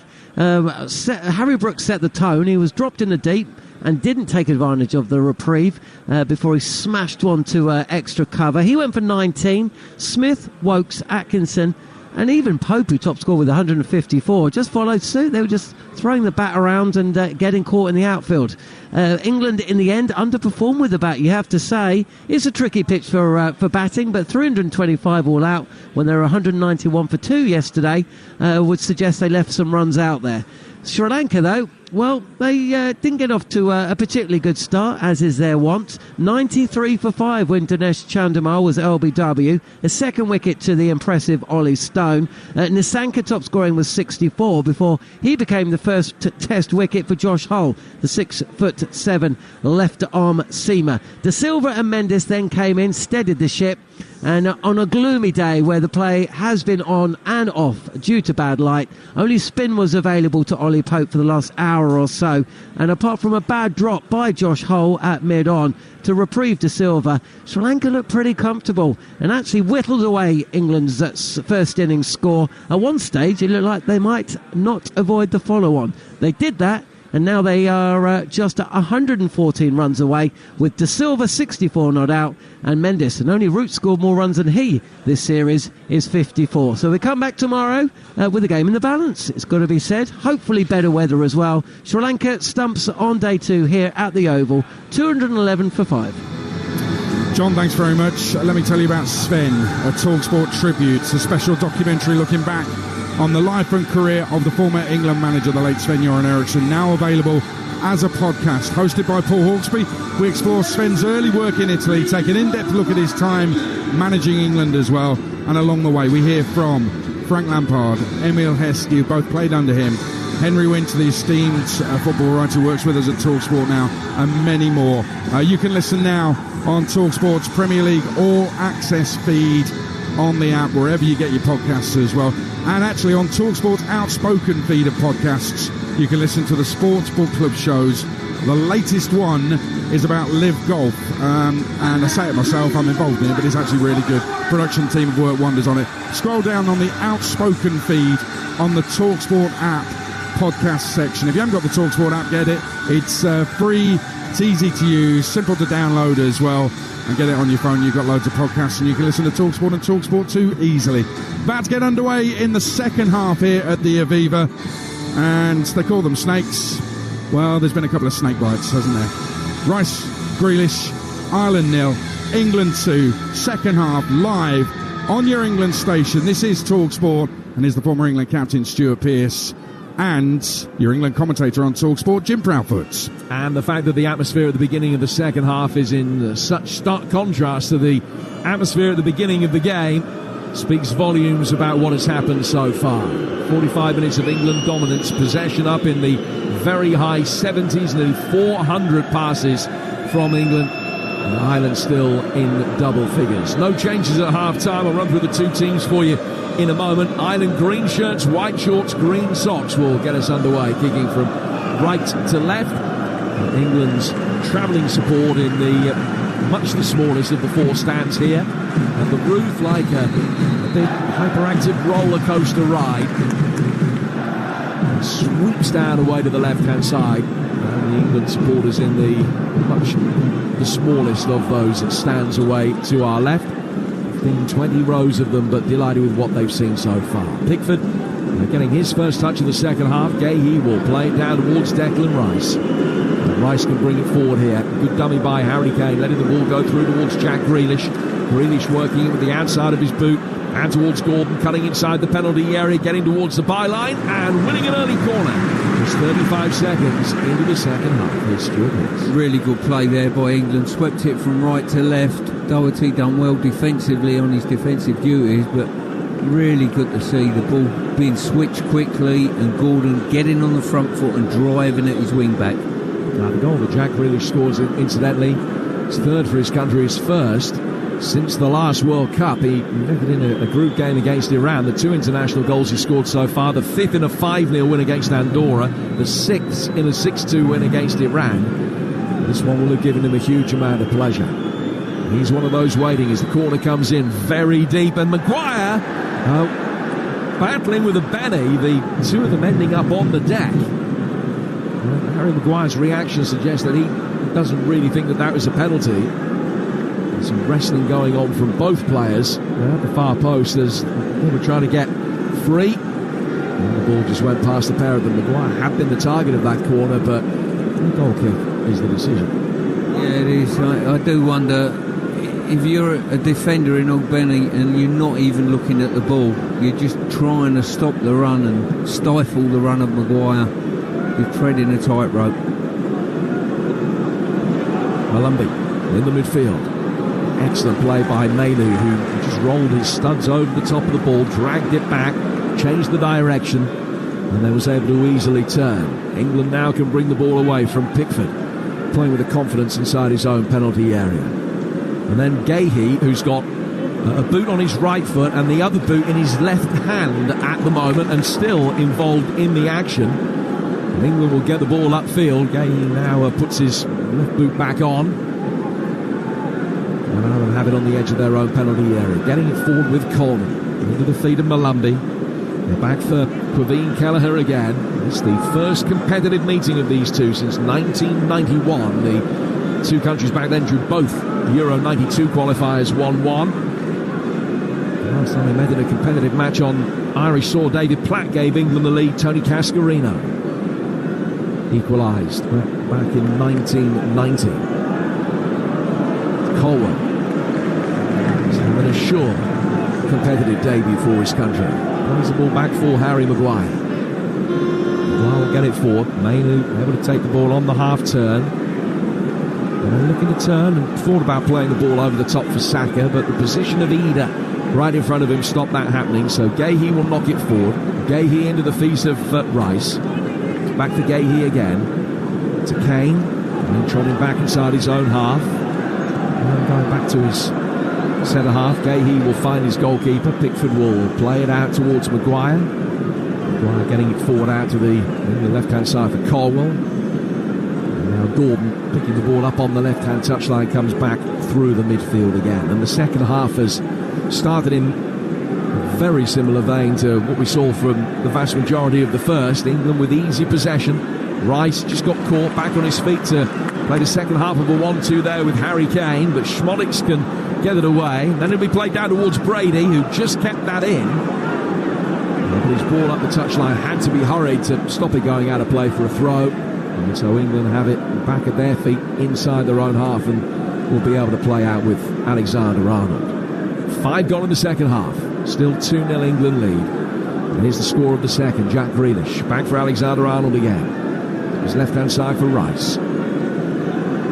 Rice getting it forward towards Mainu. And a return ball under pressure from Smallbone and playing it back for Maguire. Maguire into the feet of Mainu again. Back towards Gahey. Grealish. Rice. Kane wanted an early ball. It's gone the other way towards Saka. Saka with an opportunity to try and run at Robbie Brady. He takes him inside. Feeds Grealish. And then Smallbone has caught his man. There's another free kick given away by the Southampton man. Another free kick that doesn't incur the wrath of the referee. No yellow card. Even for persistent infringing with an England free kick. Yeah, free kick here. Probably about 35 yards out. not in shooting distance, you would say, but an opportunity for Trent either to work it wide, or alternatively, looks as though he's going to put it in directly. So Mainoo's made his way forward. He's in a central area and continues now towards the penalty spots. Just clipped in by Trent towards the far post. Maguire heading it back across the edge of the 6-yard box. Couldn't find Rice. It's cleared. And then Maguire still over on the left-hand side of the box as well to regain possession for England as Ireland look to get it away. Back for Alexander-Arnold again on the edge of the centre circle. It's just on the whitewash. Rice with a misplaced pass, one of the few that we've seen. Cut out easily by Dara O'Shea. Brady gets it forward. Long left-footed ball forward from him, but that's just aimless. Just trying to get Ireland up the field. And Leader will chase after it obediently, but he knew that he had no chance of getting on the end of it. Alexander-Arnold, easy favourite to get there, and England could play out from the back. Mainoo with time to turn, and Rice will be able to bring it forward. And Rice just running away from Schmodix, feeds the ball out towards the left-hand side of the penalty area. Gordon, Grealish with the ball in from the overlap. That one's blocked. He's able to get back on the loose ball immediately. Lays it back for Colwell. England 20 yards outside the Irish penalty area as Mainoo feeds Alexander-Arnold. Small bone in there as chief midfield destroyer again. They can't get possession back, and Ireland just can't get a kick. No, I've got to say, I'm not too flattered about England at the moment. I think they've played well, but I tell you what, Ireland have been so poor. They're letting England play around them. They're nowhere near getting tight enough on people, and it's become, well, even less than a training ground exercise for England at present. And it is in that context that everything has to be viewed through the lens of a game against a side who've really struggled, and they haven't won a game against top 10 opposition since 2015, and a lot of the sides they've had since 2015 have been better than this one. Shane Long goal against Germany, the last time that they had success against a top 10 side in the world. Now they lay the ball down the line from Brady past Schmodix and straight out of play for a goalkeeper to be taken by Pickford. Now Grimson needs to try and shake things up really, because the verve and the vigour that they showed in the first 5 or 6 minutes has long since burnt out. Yeah, you're exactly right there. They look as though they're playing with not enough heart now. They're getting picked off at will. And Saka will be able to bring it forward now for England on the right-hand side of the Irish penalty area. Twisting, turning, getting towards the byline, and Brady blocks the cross. And that'll play for another corner. Yeah, as we were saying, they're getting picked off at will. They're not seeing the runs, people darting in behind them. Saka on that occasion, and it's going to be a long afternoon. And if the score ends up the way things are going around the 5 mark, you wouldn't be surprised. England will be disappointed if it doesn't, if I'm being honest with you. They have to make sure that they maintain their levels of intensity. I don't think at any stage that this game is won when it's 2-0. Ireland just one punch away from getting themselves right back into it. England looking for a third from this, their 4th corner of the game. Saka, left-footed, clipping it in towards the near post. Headed away, there's an Irish player who stayed down. Abene has the ball at his feet over on the far touchline and will play it forward. And a suspicion of handball, and the referee brings proceedings to a halt because of the problem for Coleman inside his own penalty area. And he went down immediately. Ireland played on initially. I don't think Abene in playing on realised that Coleman had a serious problem. Kane now leans over him to try and ascertain the severity of it. I think Kane just caught him, and then he probably had a slightly difficult landing as well. Yeah, it certainly looked like it. He lost his boot in it, and I think it might have been actually Maguire that trod on him, and obviously he's got some weight about him. Portugal against Scotland is our next international action. That's a 7:45 kickoff on Talksport tomorrow. England's 2nd game in this Nations League campaign. Tuesday night at home to Finland. 7:45 kickoff. Build-up starts at 7. Then it's Greece at home and Finland away next month. Greece away and Ireland at home in November. And we've got all of those games covered for you here on Talksport. Your chance to react to this England performance, and it is difficult really to draw too many conclusions, but it will come with Jason Cundy and Jermaine Pennant. 7:30 till 9 tonight here on Talksport. And within that programme, not just your reaction, but reaction from England boss Lee Carsley, and also from the headline makers with our award-winning England correspondent Faye Carruthers here on Talksport as well. So your reaction and the reaction of those that matter from here in Dublin. 03717223344 is the number that will get you through. And Coleman's still not back on his feet, and worryingly the stretcher has now been taken on by 4 St John's ambulance operatives, and they have that stretcher down inside the 6-yard box ready to lift him onto if necessary. I wonder whether he's caught his Achilles somewhere in that, because Maguire's come in from behind. I don't think there was any intent on it. It looks as though he's trod right on the back of his heel. The boots come flying off, and there's a little strapping they've put around his Achilles at this moment in time. Well, Jordan Pickford, of course, a teammate of Seamus Coleman at Everton, raced from one end of the pitch to the other. Just to offer his condolences and find out what the severity of the problem is. Coleman, like I say, is being able to leave the field under his own steam, clearly not in a position to continue. Ireland are going to make a double change, not just a single, they're going to make a double. And they're going to be bringing on Jake O'Brien for his competitive debut. Another Everton defender who joined from Lyon in a £17 million deal. And they will also be bringing Jason Knight on, the Bristol City central midfielder, who's going to come on for his 31st cap, and he will replace Matt Doherty.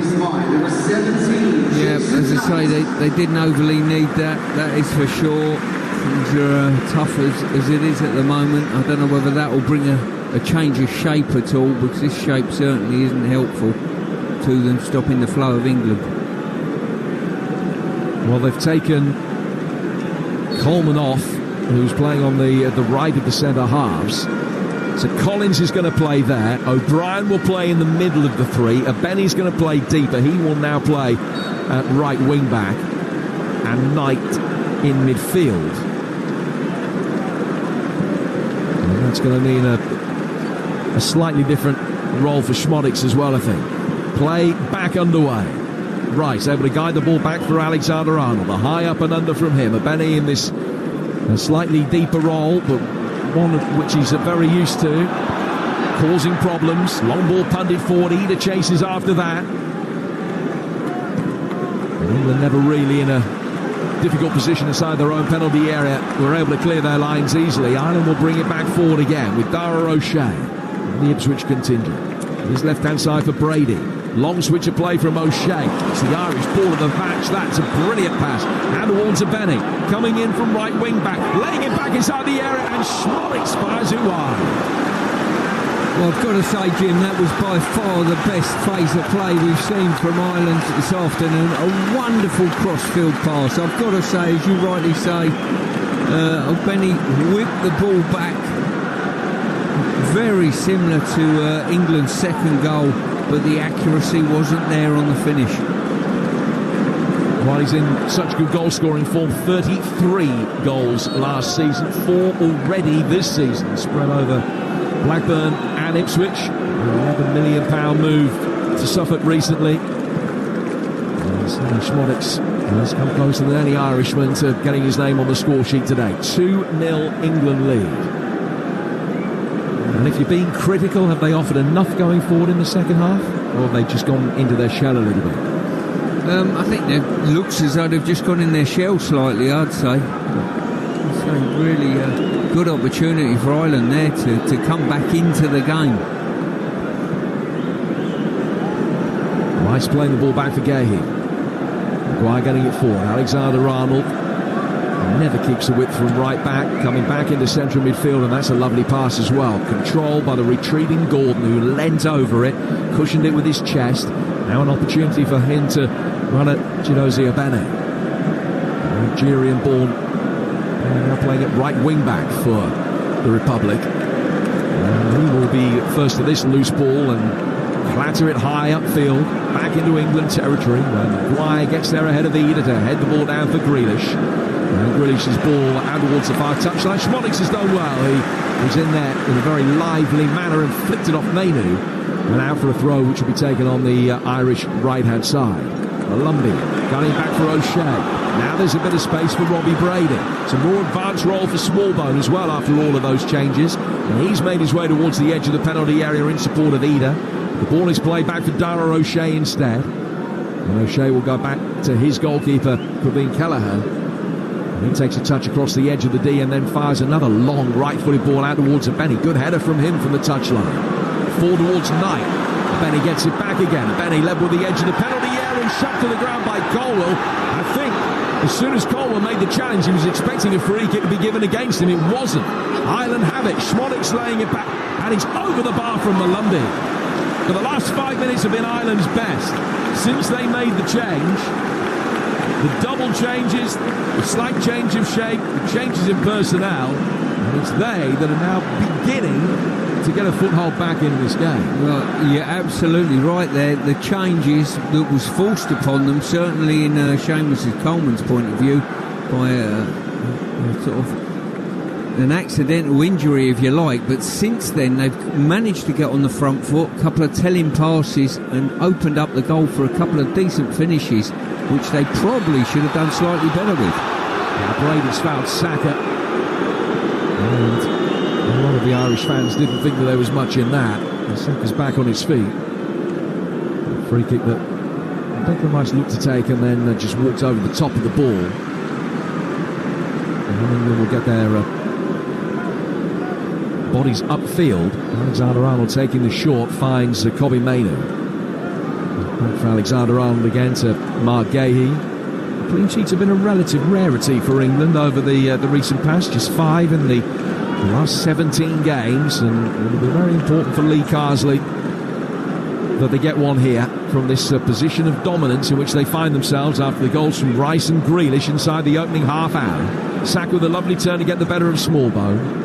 Just lends the ball to Declan Rice, and then Alexander-Arnold takes over. He almost nonchalantly gives it a back heel flick back into the path of Rice, and then Schmoddick's, and the red mist is descending on him, gives Mainu a shove. Pickford playing the ball to Alexander-Arnold, and he's given it away. There's Schmoddick's inside the penalty area, but his first touch took him back outside the box. I think Trent's going to get away with this. And his heart was in his mouth for a moment. Schmoddick's has still got it, and the cross is overhit. And he will drift down. And England always looking so languid and confident playing out from the back, but one error there could have been catastrophic. Well, we've slipped into a scenario that we've probably seen over the last couple of years maybe, where we play for possession's sake, Jim, without going anywhere, without going at any tempo, and we've seemed to have done that certainly since the Irish substitutions.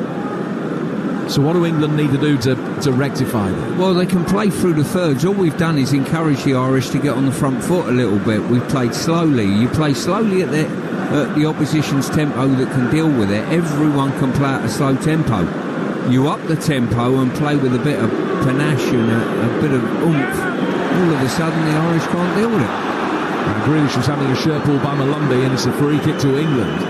And the referee said there was no advantage. I'm going to pull it back for where the original offence took place, and Malumbi now gets a yellow card. So England with a free kick that's out towards the left-hand touchline and 20 yards outside the penalty area. No changes as yet from Lee Carsley. I don't know what was in his mind, taking the two games as a unit, whether it's going to be a much changed 11 for the match against Finland live on Talksport Tuesday night, or whether that will have some bearing on the way this goes. But no changes as yet, which is perhaps surprising. Yeah, maybe, but if he's got two games on his mind and thinking to himself, you know what I'm going to do, I'm going to give everyone a right tilt at it today, and then make some changes come Tuesday and give that group of players a good tilt as well. There's no doubt that we looked at both games, Jim, and thought to ourselves, these games are winnable games, more than comfortable winner goals, with the squad of players and utilising the whole squad of players. Here's Adamida for Ireland. Rice has come back and not just won the first one, but then bravely went in against Schmoddick's and got there first to toe poke it back towards his goalkeeper. Offers himself for the ball out from Pickford on the edge of the penalty area, and then Rice turns and plays the ball forward. All gets a little bit scrappy then, involving Brady and Smallbone and Saka, but England can get their foot back on the ball. And Pickford takes a touch and almost took one too many, inviting Eder to close him down, but he did get it away, and then Colwell plays it forward. And Grealish might just have shoved his man over on that far touchline. None of the officials seem particularly convinced about what they've seen. They have ended up, I think, again correctly, giving a free kick Ireland's way. The Smallbone will look to take over on that far side. A reminder of the England bench, incidentally: Lewis, Stones, Gallagher, Livramento, Konsa, Gibbs, White, Gomez and Bowen, Eza and Madueke. Free kick to Ireland as we approach the midway stage of the second half.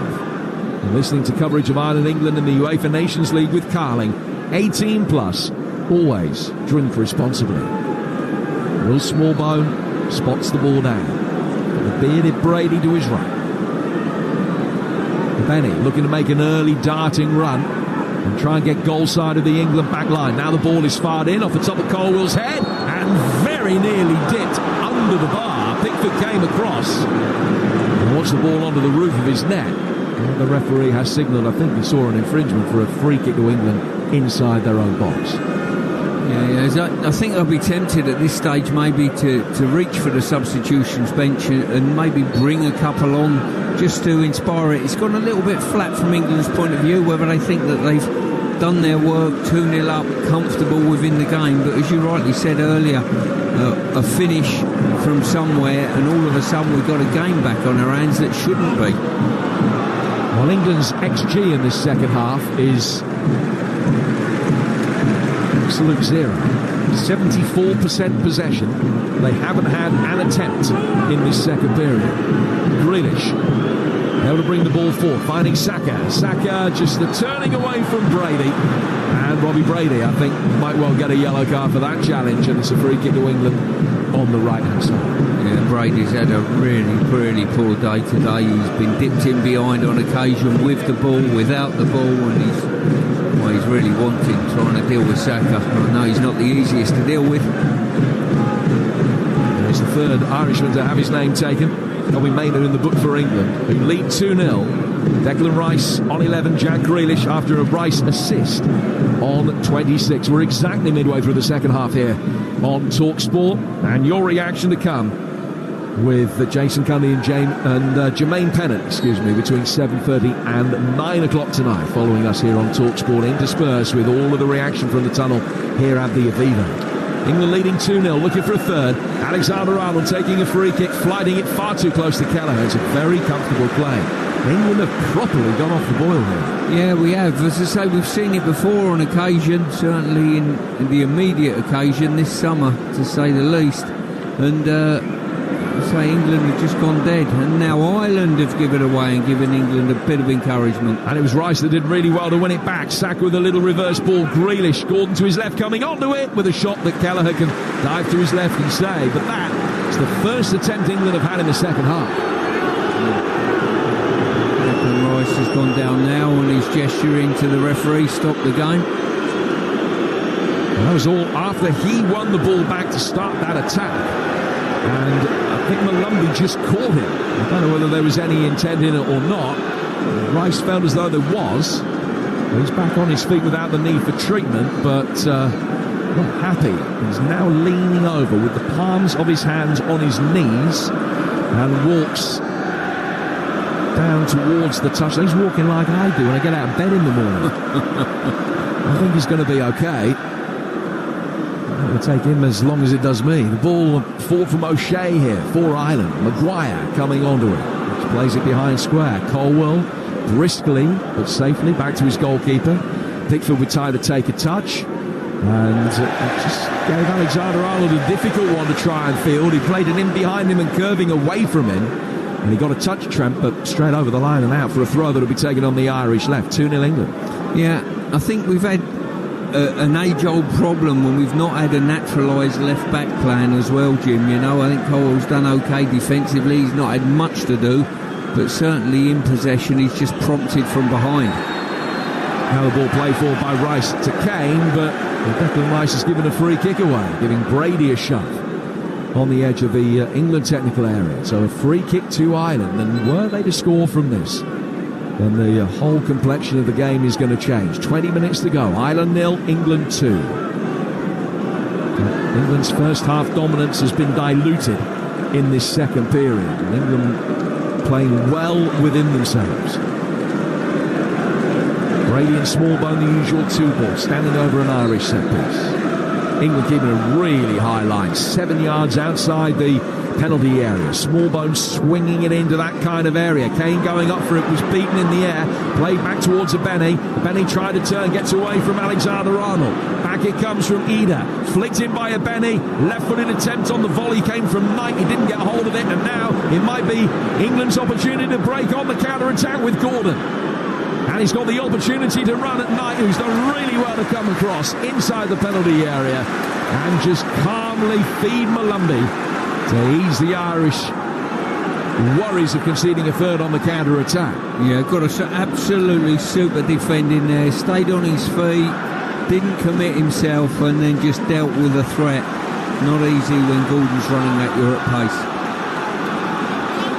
England changes might be imminent, but Ireland on the front foot, trying to build up a head of steam. Poor ball in from a Benny. Just smacked it straight at Colwell, who turned it, hit him on the back of the head. Bounces back for Nathan Collins. The captain's armband now for Ireland now that Coleman has gone off. Benny bringing it forward again.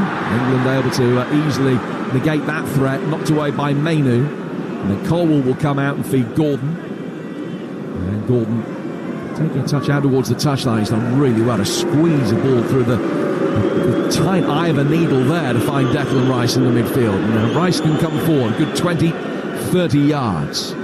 Tim Bittler giving a few last instructions to Morgan Gibbs-White and also to Angel Gomez, so we might be seeing two England debutants very shortly. Saka into Kane.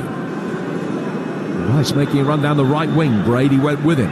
The ball went instead towards Alexander-Arnold. Saka's got it now. Saka being forced back towards halfway. Laid it back for Gahey.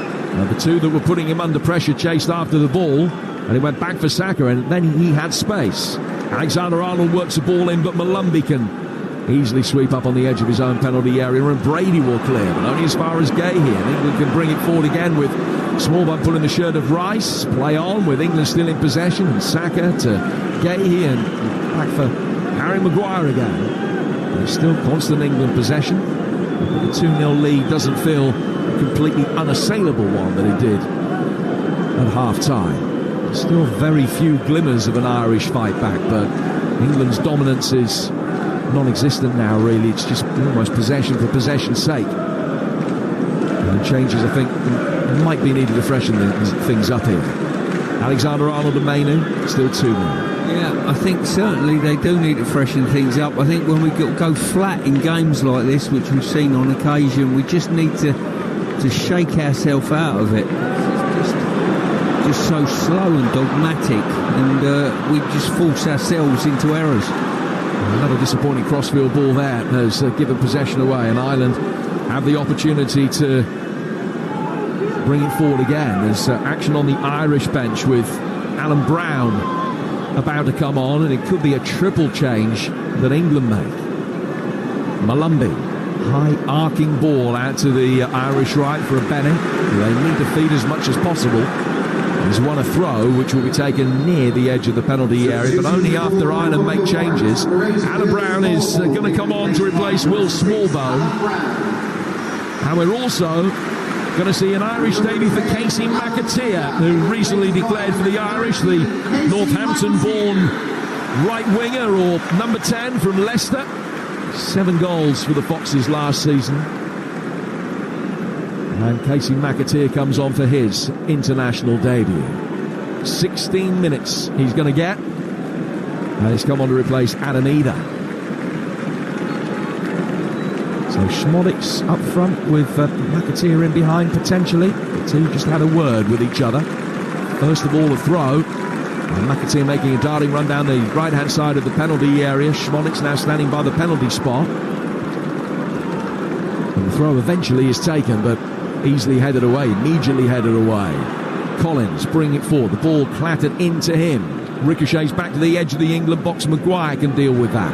Gordon helps it from that far touchline. Grealish getting involved with Collins after the ball had gone. Ireland winning it back again over on the far touchline. Good ball. Jason Knight heavily involved. Now on the right-hand side of the penalty area. Malumbi getting it in. It's clear before it finds McAteer. Kane comes back. Only 15 yards outside his own box, and then Gordon goes down, and that's a yellow card shown to O'Brien, and another yellow card shown to one of the England players. Colwell, I think, has been booked over on that far touchline for an earlier foul for which the referee had played an initial advantage. Yeah, the game's got very scrappy, and I've got to blame England for that, really, because they've dropped the pace and the tempo that have caused Ireland a real problem in the first half, down to a level where Ireland have said, hang on a minute, thank you very much for that, we're finding this quite acceptable now. And England are making mistakes on the back of it. So debuts coming up for England. Morgan Gibbs-White and Angel Gomez, both coming on for their international bows in Lee Carsley's first game in charge. Two players he knows so well, both in the starting lineup for England's under-21s when they beat Spain in the final of the European Championships under Carsley. So players that he knows and trusts. Gordon coming off, Grealish coming off, and we're going to see Eberici Eze come on as well. So it will be a triple England change. I think Kobbie Mainoo is making his way very slowly over towards this near touchline, so Gomez will come on for him. Gomez, who made 10 appearances for Manchester United before moving to Lille, well over 100 for them, and 17 caps under Carsley for the England under-21s. Diminutive in stature, big in heart, as the old cliche goes, and he comes on wearing 19, the smallest man on the pitch at 5'4". From here he looks like a competition winner. He's got that sort of profile, but as a footballer, let me tell you, he's anything but that. And he will come on making his England debut here. Morgan Gibbs-White will play in a more advanced role in behind Harry Kane. Great, composed first touch from Gomez. And then he picks up the ball again and feeds Declan Rice. Alexander-Arnold round the corner. Gibbs-White has got it. An opportunity to run at the back line. Took a step towards O'Brien and then poked the ball to his right-hand side for Bukayo Saka. Alexander-Arnold delivers the cross. Too deep for Reza coming in off the left flank, and that will roll safely from an Irish perspective down towards the corner flag and out for a try. Yeah, I think Lee Carsley will be hoping there's an injection of pace and energy within the team to get us back on the front foot again.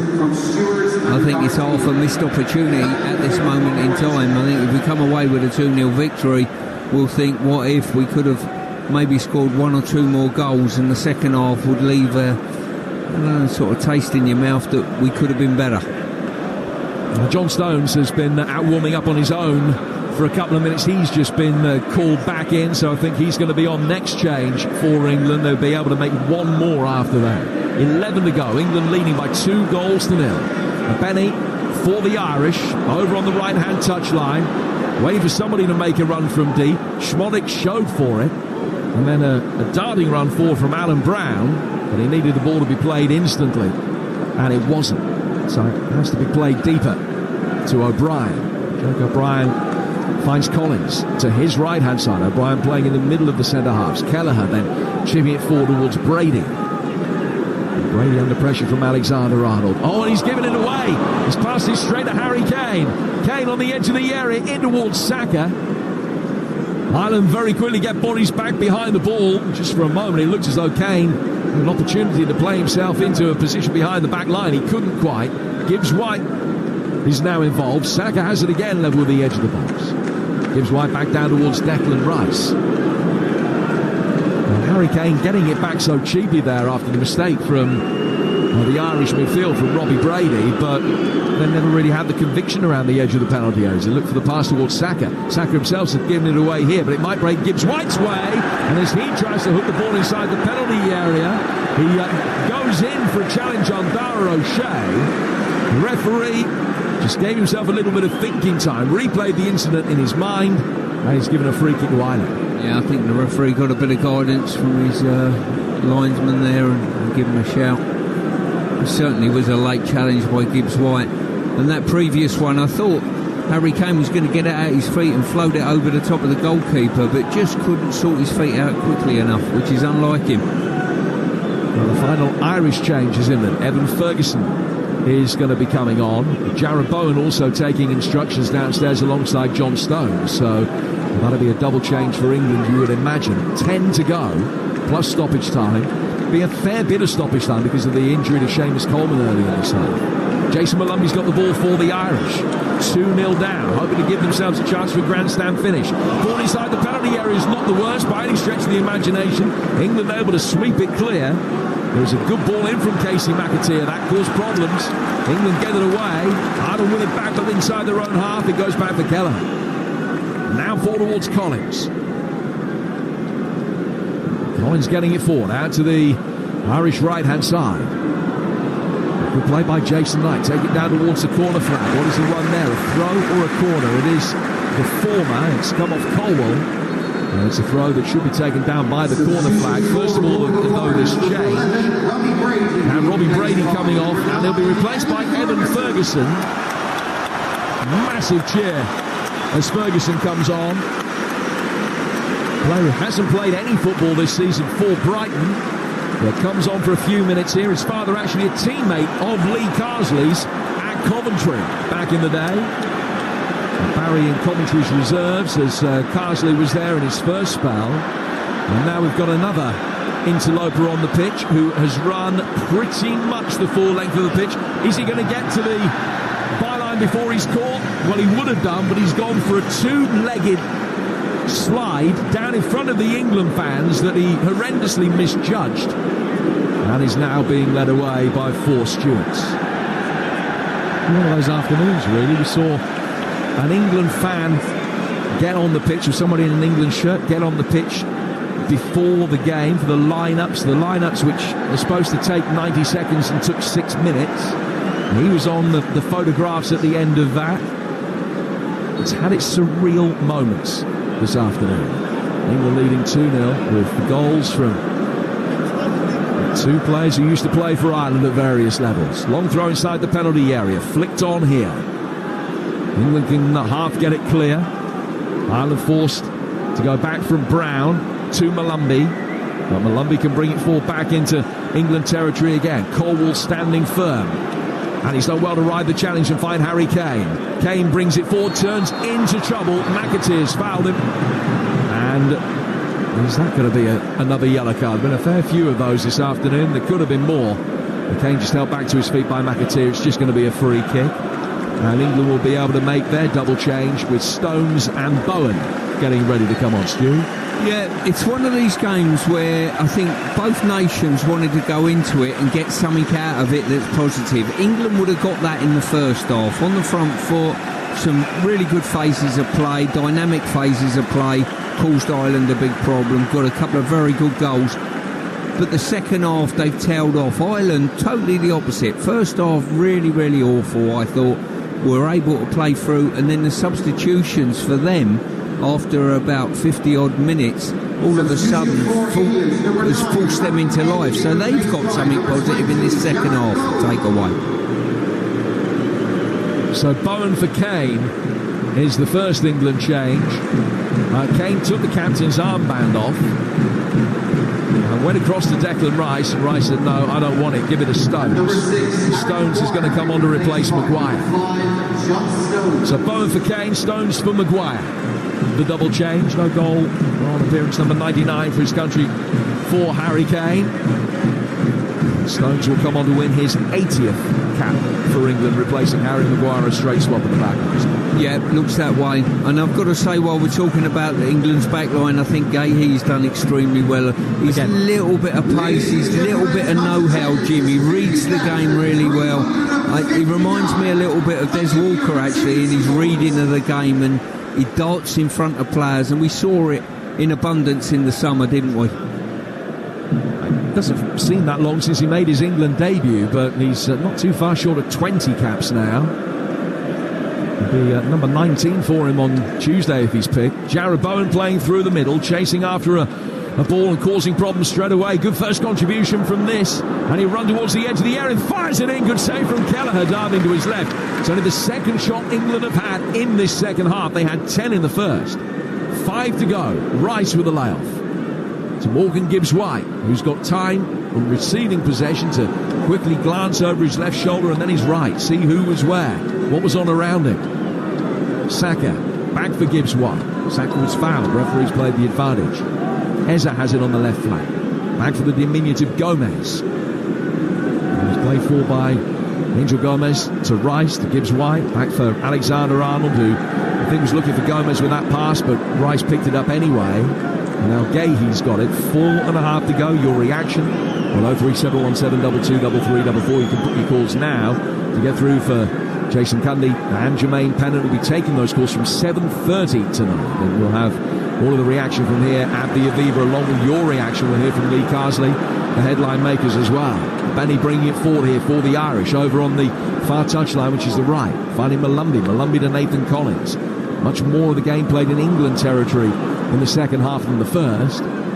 Gomez, one of the debutants, works it forward. Now Rice has just been caught there on the top of the foot by Collins. And Rice just pulled up, passed the ball towards Alexander-Arnold. The play will continue. Gomez has got it. 3.5 minutes plus stoppage time. England would be hugely disappointed and very surprised if they couldn't see it out from here, but the first half certainly one that drew many more plaudits than the second. England work it forward again. Bukayo Saka on the right hand side of the box, happy to take the ball down towards the corner flag. Now cut back, find Trent Alexander-Arnold again. 3 to go. Clipped into space. Rice has done well. He's brought it down. Has a look to see if he's onside. He is. Lays it off for Bowen. Bowen to Gibbs-White on the edge of the D. Eza will take over. Right footed shot. Blasted towards the top right hand corner. But over the mark. Yeah, with an opportunity there. Declan Rice made a really good run. Just went into the box. Sort of just got inside the box. Received the ball. Could have got turned. Could have drove at the defender and just decided to turn out. Now, let me give him a little bit of flexibility there. I think he got caught earlier and was still struggling with that knock that he had. But they're opportunities that I think he has to grab, getting in those advanced areas. You made a point to me about 35 minutes ago that England would feel disappointed if they didn't win this 5. And in all honesty, it looks as though it's going to end up being 2. So what will the level of disappointment realistically be? It depends. I mean, there'll be a narrative, you know, if there wasn't a change of manager, the narrative would have been, I think, a little bit negative, if I'm being quite honest with you. To raise the levels like we did in the first half of the game for certain periods of that half was very, very good. But we've lost our way, and I'm not sure why. You know, we've got to solve that. It's as though we say, well, our work's done, we'll keep the ball, we'll pass it, we'll go backwards. Well, that's not the case. You've got to keep going forward, you've got to keep looking to score goals. And just for the avoidance of doubt, as Gomez slightly sells Gahey short, and Stones then will get there ahead of Jason Knight and bail England out, and they can build from the back again. There's back to Stones, and Stones will deal with it. Just for the avoidance of doubt, England don't get instructions at half-time. OK, 2-0, let's just think Tuesday's in mind, let's just play within ourselves, just keep possession and see it through. No, they don't. They certainly don't. The players are left to make decisions for themselves. You can't sort of, you know, breastfeed them all their life. They've got to make their own decisions, Jim, you know, and they've got to understand the state of the game, the time is. Sometimes you slow it down, but sometimes, and this game needs this, best way to slow it down and dominate a game is play high tempo and put the opposition on the back foot. So they've got to work when they don't want to work. We've encouraged them to get on the front foot in this second half. Well, Abene has been named as the man of the match, certainly been the best Irish player out there today. He has done his burgeoning reputation in the world of good. Down Ipswich have got a really good player. 30 seconds of the 90 minutes remain. Crowd of a little over 50,000. That was the certainly attendance at one stage today, although there's not 50,000 still in here now. Pickford plays the ball down towards Alexander-Arnold, and he works it down the England right, but not effectively. Then Alan Brown has done well. Alexander-Arnold just dangled out a tired leg. McAteer took it on. Shut up well on his international debut after coming off the bench for the final 15-20 minutes or so. England get it back. Alexander-Arnold getting it forward, and we're into 5 additional minutes here. 2-0 England into stoppage time. Collins getting it forward for a Bene. Told by the crowd to get the ball inside the penalty area. He can do that, and then McAteer claiming that he was pulled down at the far post. Now, if he'd been able to stay on his feet, he might have had a free header, because it looked as though he got round the back of Gahey. And he's claiming, I don't know whether there's any justification, that he was just east of the floor there. He ended up on his knees. There's no need for him to go down unless he lost his footing. Sure, you've seen a replay. What do you think? Yeah, I think there was a slight hand-on-hand almost contact there, but between him and Trent, but not enough to make him go down. And by the time he's decided, shall I play for a penalty or go for the ball had gone beyond him and he'd gone down. But, you know, a really good ball in the box again from McBenney, and he deserved a bit better. Jarrod Bowen chasing the latest long ball forward from Pickford. Able to feed the ball down towards Morgan Gibbs-White. No surprise that he looks entirely comfortable at this level. A man who's always played with that little bit of swagger about him. Gahey to Alexander-Arnold again. Poke forward towards Rice. Long right-footed ball in from him, and it's Eza that's made the run round the back of the Benny. Benny back goal side by the time Eza has brought the ball under control. Gibbs-White can take over again. Gibbs-White to Bowen, wearing 20. Down towards Alexander-Arnold. Alexander-Arnold towards Saka. Saka on the right-hand side of the penalty area. Rice back for Saka, trying to open it up for a left-footed shot. Didn't come off. Bowen couldn't get in there. Ireland smuggling back for Kelleher, and he will very gratefully be able to clear. Then the bounce of the ball causes problems. Ferguson going up for that. It was his one-time Brighton teammate Colwell who won it. Was able to get it back for England and bring it away. There's a back for Angel Gomez. We're in stoppage time at the end of the game here on Talksport. England against Finland to come Tuesday night as they look to maintain what will be a 100% start to this Nations League campaign. Didn't win a single Nations League group game last time, but it's going to be 1-1 at the end of tonight. 2.5 to go. Saka, right-hand side of the penalty area, driving it in. Bowen with a shot towards the near post. Keller has somehow managed to stay behind it and block it and stop Jarrod Bowen scoring a third. Yeah, really good play there. Whipped across the face of goal. Bowen darting into the near post and swept it on his unnatural right foot. Didn't get a strong contact. Goalkeeper done well to get his foot to it. Well, the exception of caretakers drafted in for one game. Know any of those, Stu? The last 10 England managers have gone off to a winning start. And Lee Carsley's about to make that 11. The last one who didn't, Bobby Robson. Back in 1982, here's Saka inside the penalty area. Kelleher with the save. Eza then, after the save, heads the loose ball onto the roof of the bar. And away and out of play for a goal kick. Yeah, once again, really good through ball. Got to say, poor defending, very flat back line. And Saka's opened the goal up a little bit predictable, I think. Kelleher knew where it was going. Not a clear strike on the ball. Kelleher with the clearance for Ireland. 90 seconds to go. If it's a new chapter for England, it is for the Irish as well. The sense that it's still the same old, really. How Grimson was able to replicate the heroics that he helped mastermind when Iceland beat England in the Euros in 2016. Here's O'Brien for the Irish finding Collins. Collins under pressure from Eza. He's robbed him inside the penalty area. Gibbs-White wanting a pull back. Eza couldn't provide it. Can England score a third in the last minute of stoppage time? They certainly can't from this phase of play because Collins has been fouled. And it's a free kick that the Irish will take inside their own box. 2-0 in the last one. Yeah, I think from Ireland's point of view, they'll be pleased with how this second half's gone. There's something to work on, something to build on. And at one stage when it went to 2-0, it looked as though there could be a bigger deficit between the teams. Kelleher's clearance, brought down by Rice. Nice for Stones to Pickford. Pickford will play it forward. A little layoff from Declan Rice to his right-hand side for Gay. He gives White scooping it through the midfield. Rice is able to mop up again. They've long since grown tired of booing his every pass. He had the last laugh with the goal on 13 minutes, the assist 13 minutes later. And that has given England a 2-0 victory here at the Aviva today. Early signs of promise for the Lee Carsley reign. First 45 minutes were excellent. Second 45, well, not so much. England went back in their shell, didn't create very much at all. Kept things tight at the back. They've got a clean sheet and they've got off to a winning start for both Lee Carsley and this Nations League campaign. Ireland, conversely, with work to do. It's finished. Ireland 0, England 2. Just looking down at the England bench, Jack Grealish, who went off, just comes back onto the field.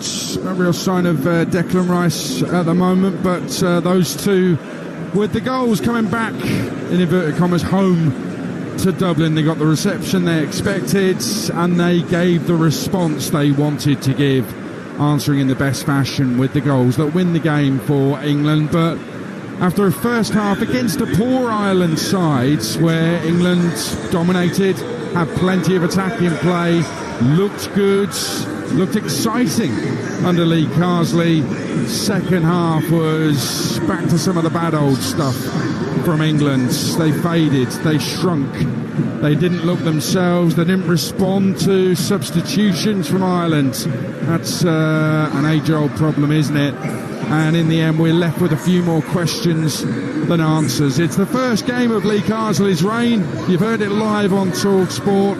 England winning by 2-0. Stuart Pearce, I should be excited and happy because England have won 2-0 and the new interim manager has got a victory, which is what you all want in his first game in charge. But a little bit underwhelmed, to be honest with you, after that second half. I'm being a bit harsh. No, I don't think you are, to be fair. I think we saw some really good flashes and phases of play in the first half. When we played at a high tempo, we really hurt the opposition. But for whatever reason, we didn't keep that tempo up. And in the second half, sat back to a more lacklustre tempo of play.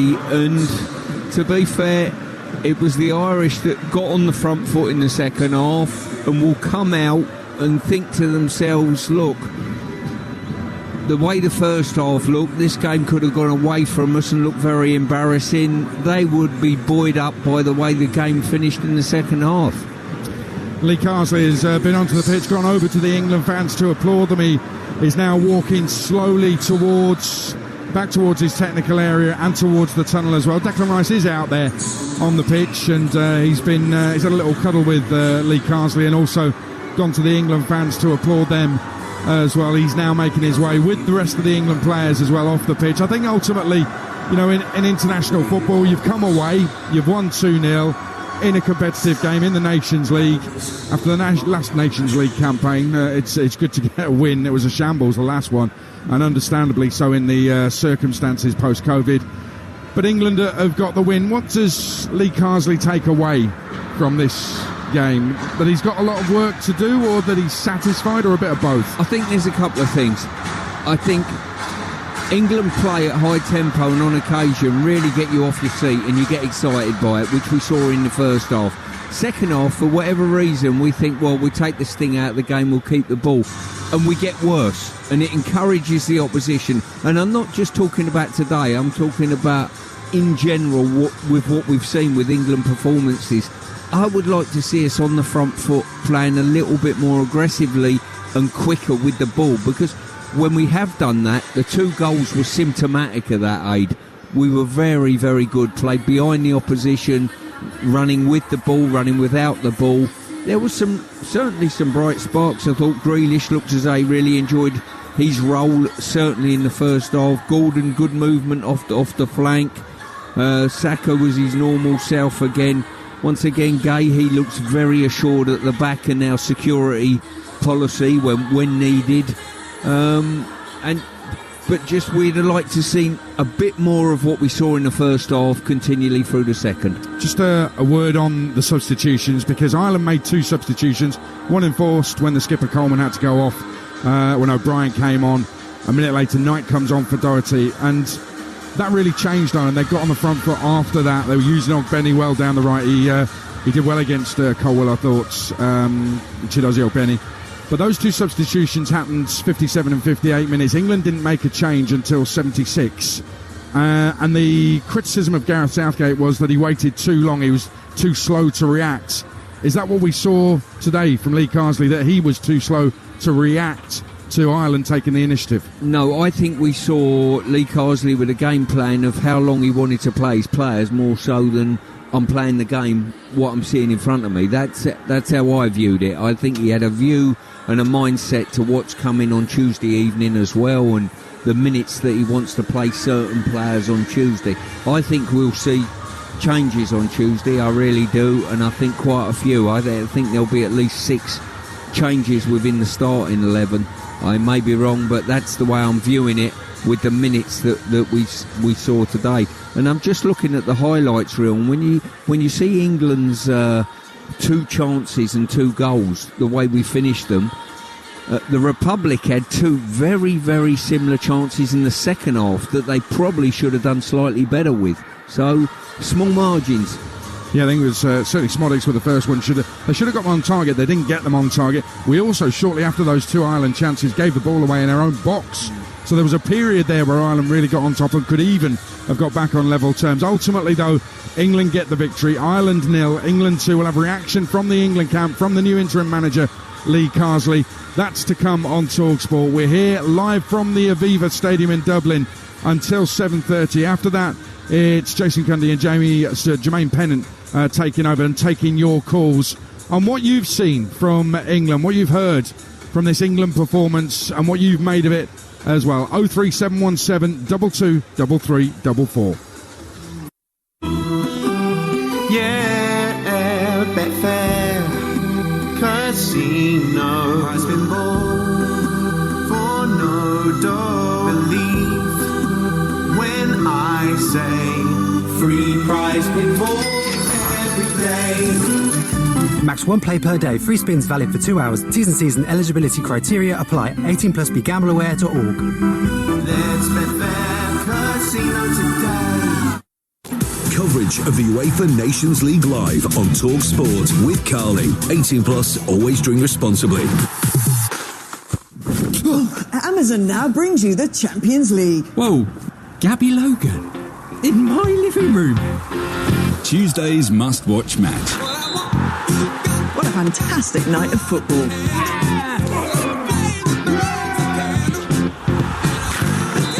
It doesn't get much better than that.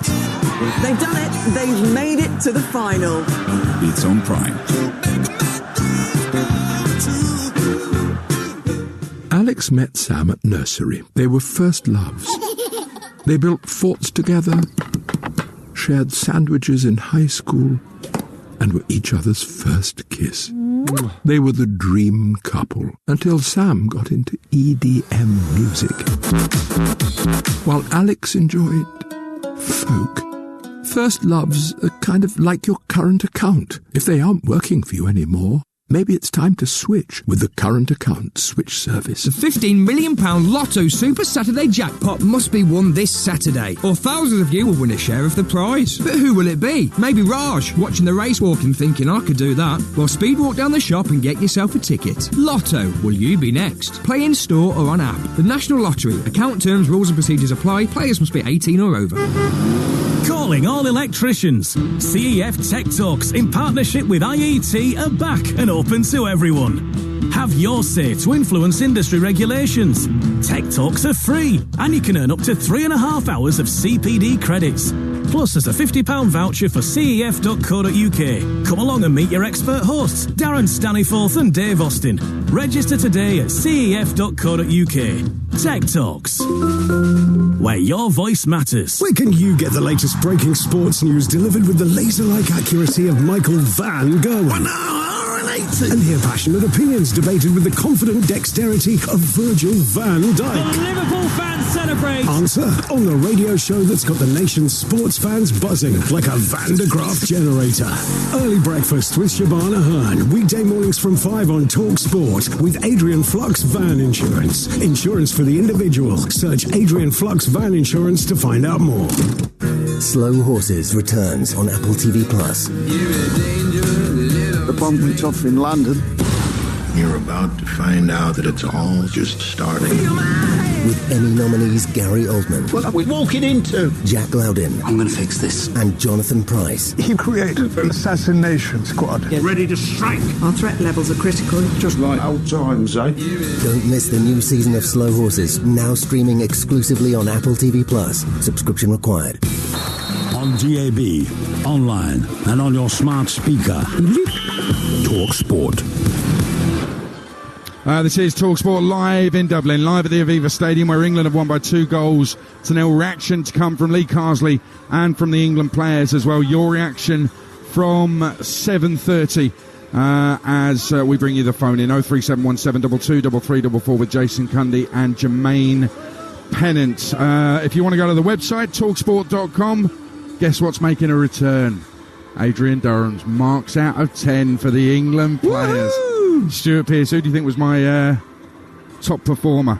Top performer for England? Yeah. Your top performer for England? Yeah, the one I've given the most marks to. But I'm going to go Brian Robson.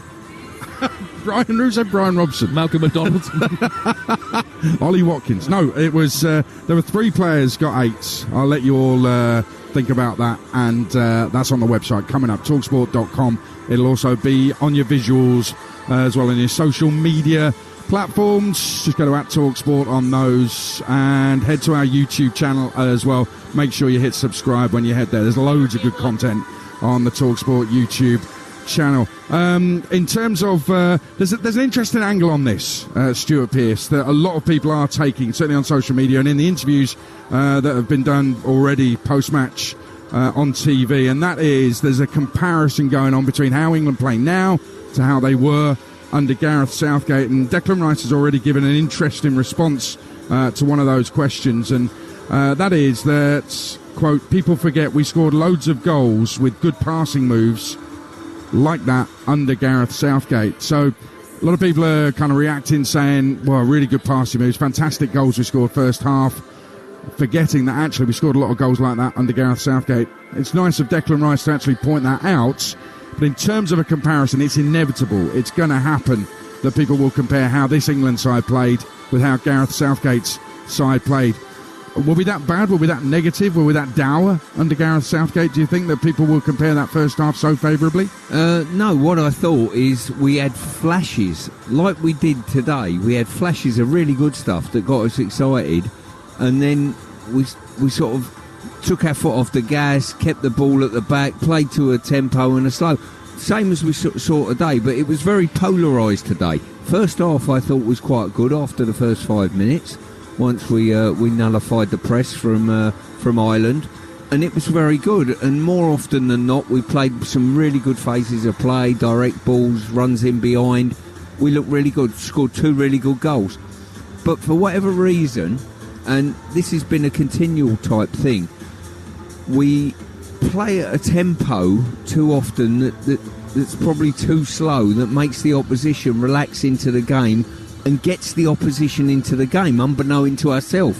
And I think we contributed to Ireland coming into the game today in the second half. I really did, by almost playing to a standard and a tempo that said, look, we're not going to threaten you anymore, so you can come after us a little bit. And all we would like, I think, is a continual sort of mode of play that is putting the opposition on the back foot more often than not. More of the first half for 90 minutes, let's say. Yeah, I felt that the first half was a reflection of some of the best things we saw when Gareth Southgate's England were on song, and the second half was a reflection of some of the bad things under Gareth Southgate. So, and it's not a criticism of Lee Carsley in any way, because this is the first game under the new interim manager. You can't expect big changes so soon. And let's talk about some of those positives. Anthony Gordon, who I forgot he played in the second half. I forgot he was out there at times. He was so anonymous, as were some others. But first half, he was electric out wide for England. I thought Anthony Gordon played really well first half. Yeah, I totally agree. He made really good runs across the line and darted in behind. He went through and contributed to, I think it was the second goal, was it? It might have been. He played a big part in that. The defenders were scared of him. You could see in their body language, no one wanted to engage him. Sometimes two players fronted him up and not one step forward to go and deal with him. So that was a good thing. And I like the wide areas with our players getting on the front foot. Let's get reaction from Declan Rice, who's with Talksport's Faker Others.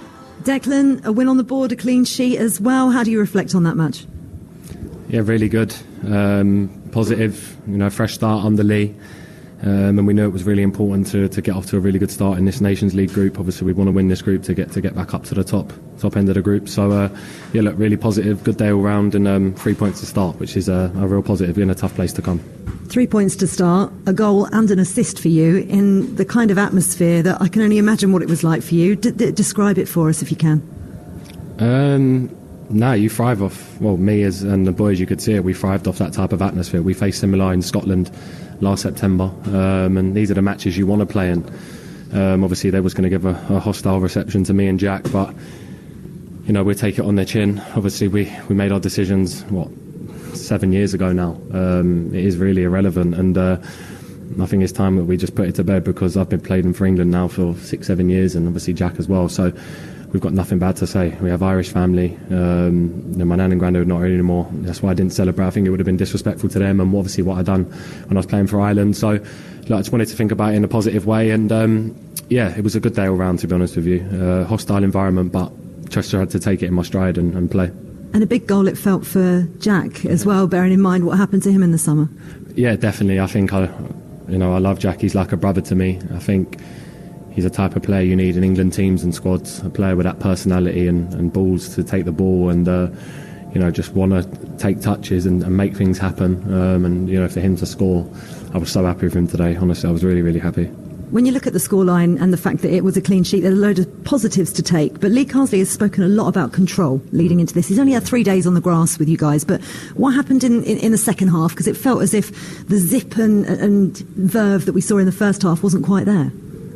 No, it was there. We made chances. The keeper made saves. Obviously, I think if Ireland would have come out and played 45 minutes like that again, their fans wouldn't have accepted it. So in a football main, I've been part of them dressing rooms where if you've not had the ball for much of the whole half, you need a reaction. You need to get after players, and they started to do that. They had some really good chances in the second half, and it was what we expected. But we rode it out, and in the end, to win the game, it was a real positive. And in terms of other positives to take, you've obviously got Finland on Tuesday.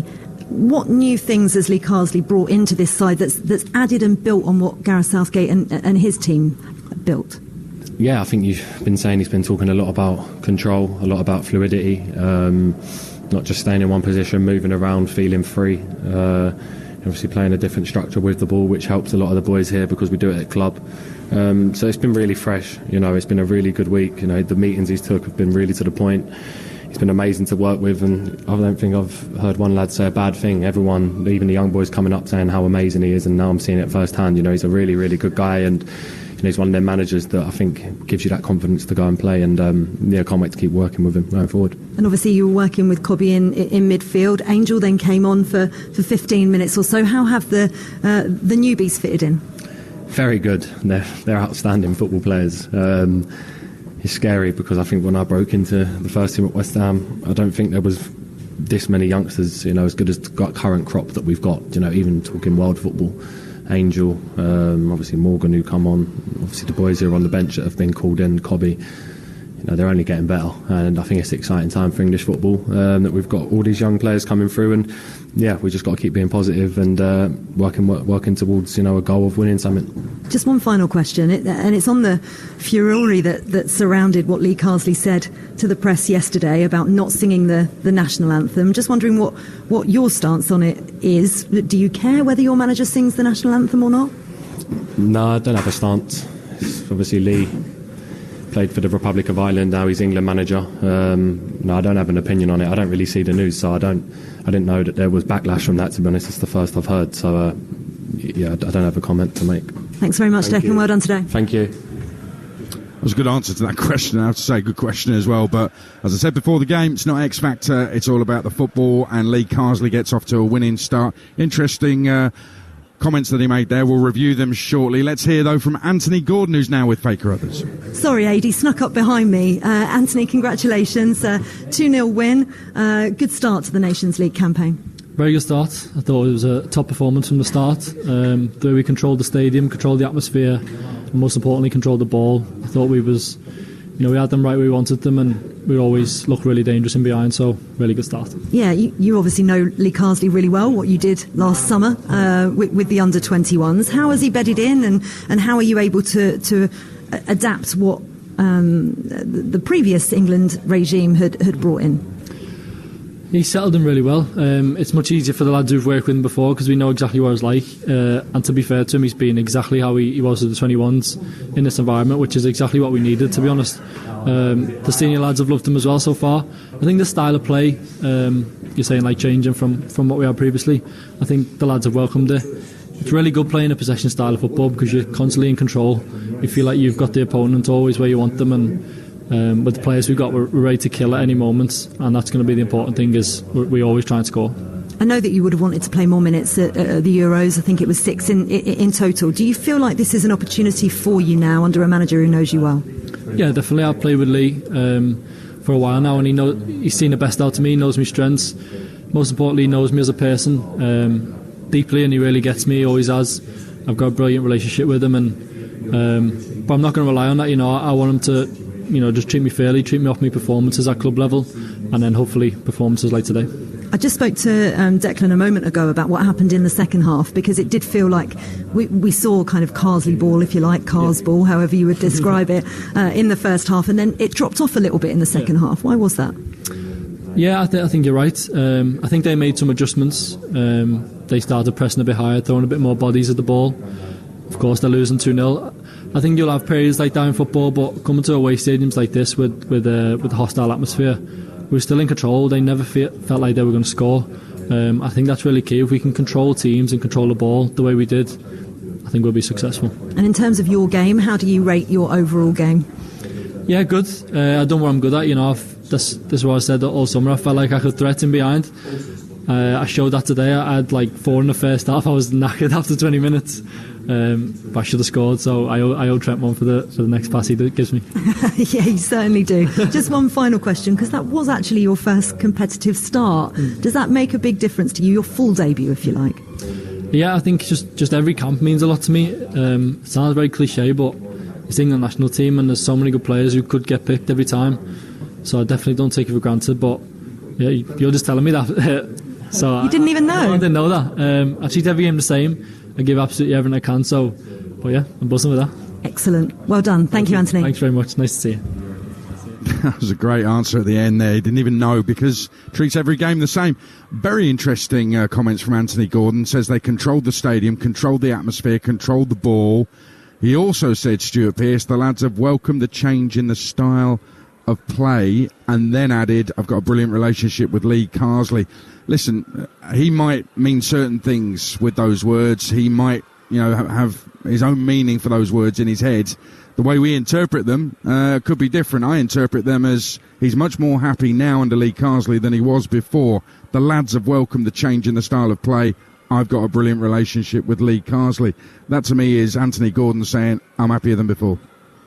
Well, he's going to be, because he didn't play many minutes in the summer, and a new manager walks through the door and you're on the starting team sheet.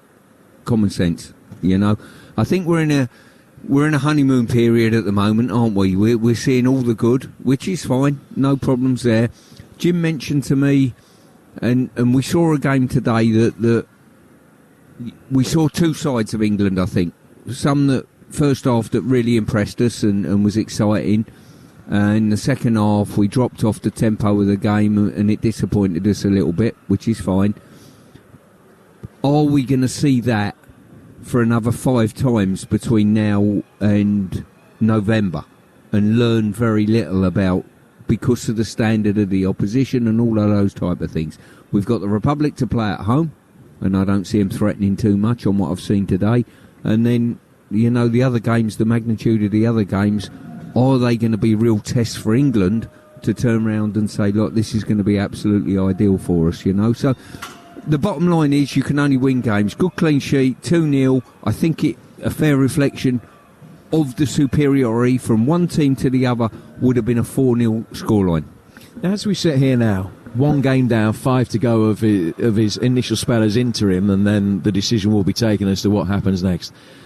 What do we think needs to happen over those 6 games for Lee Carsley to stake a claim that England fans would want him to be the man that replaces Garrett?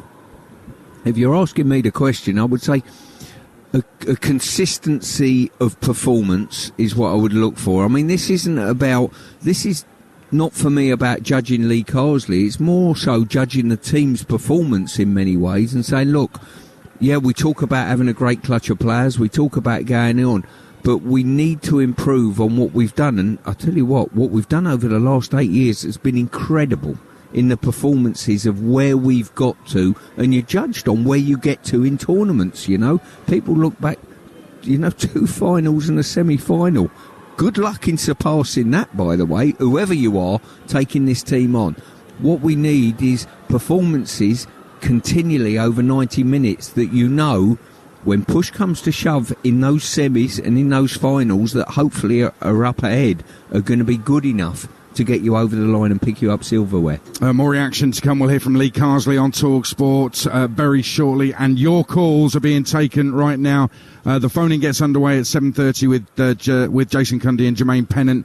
03717 223344.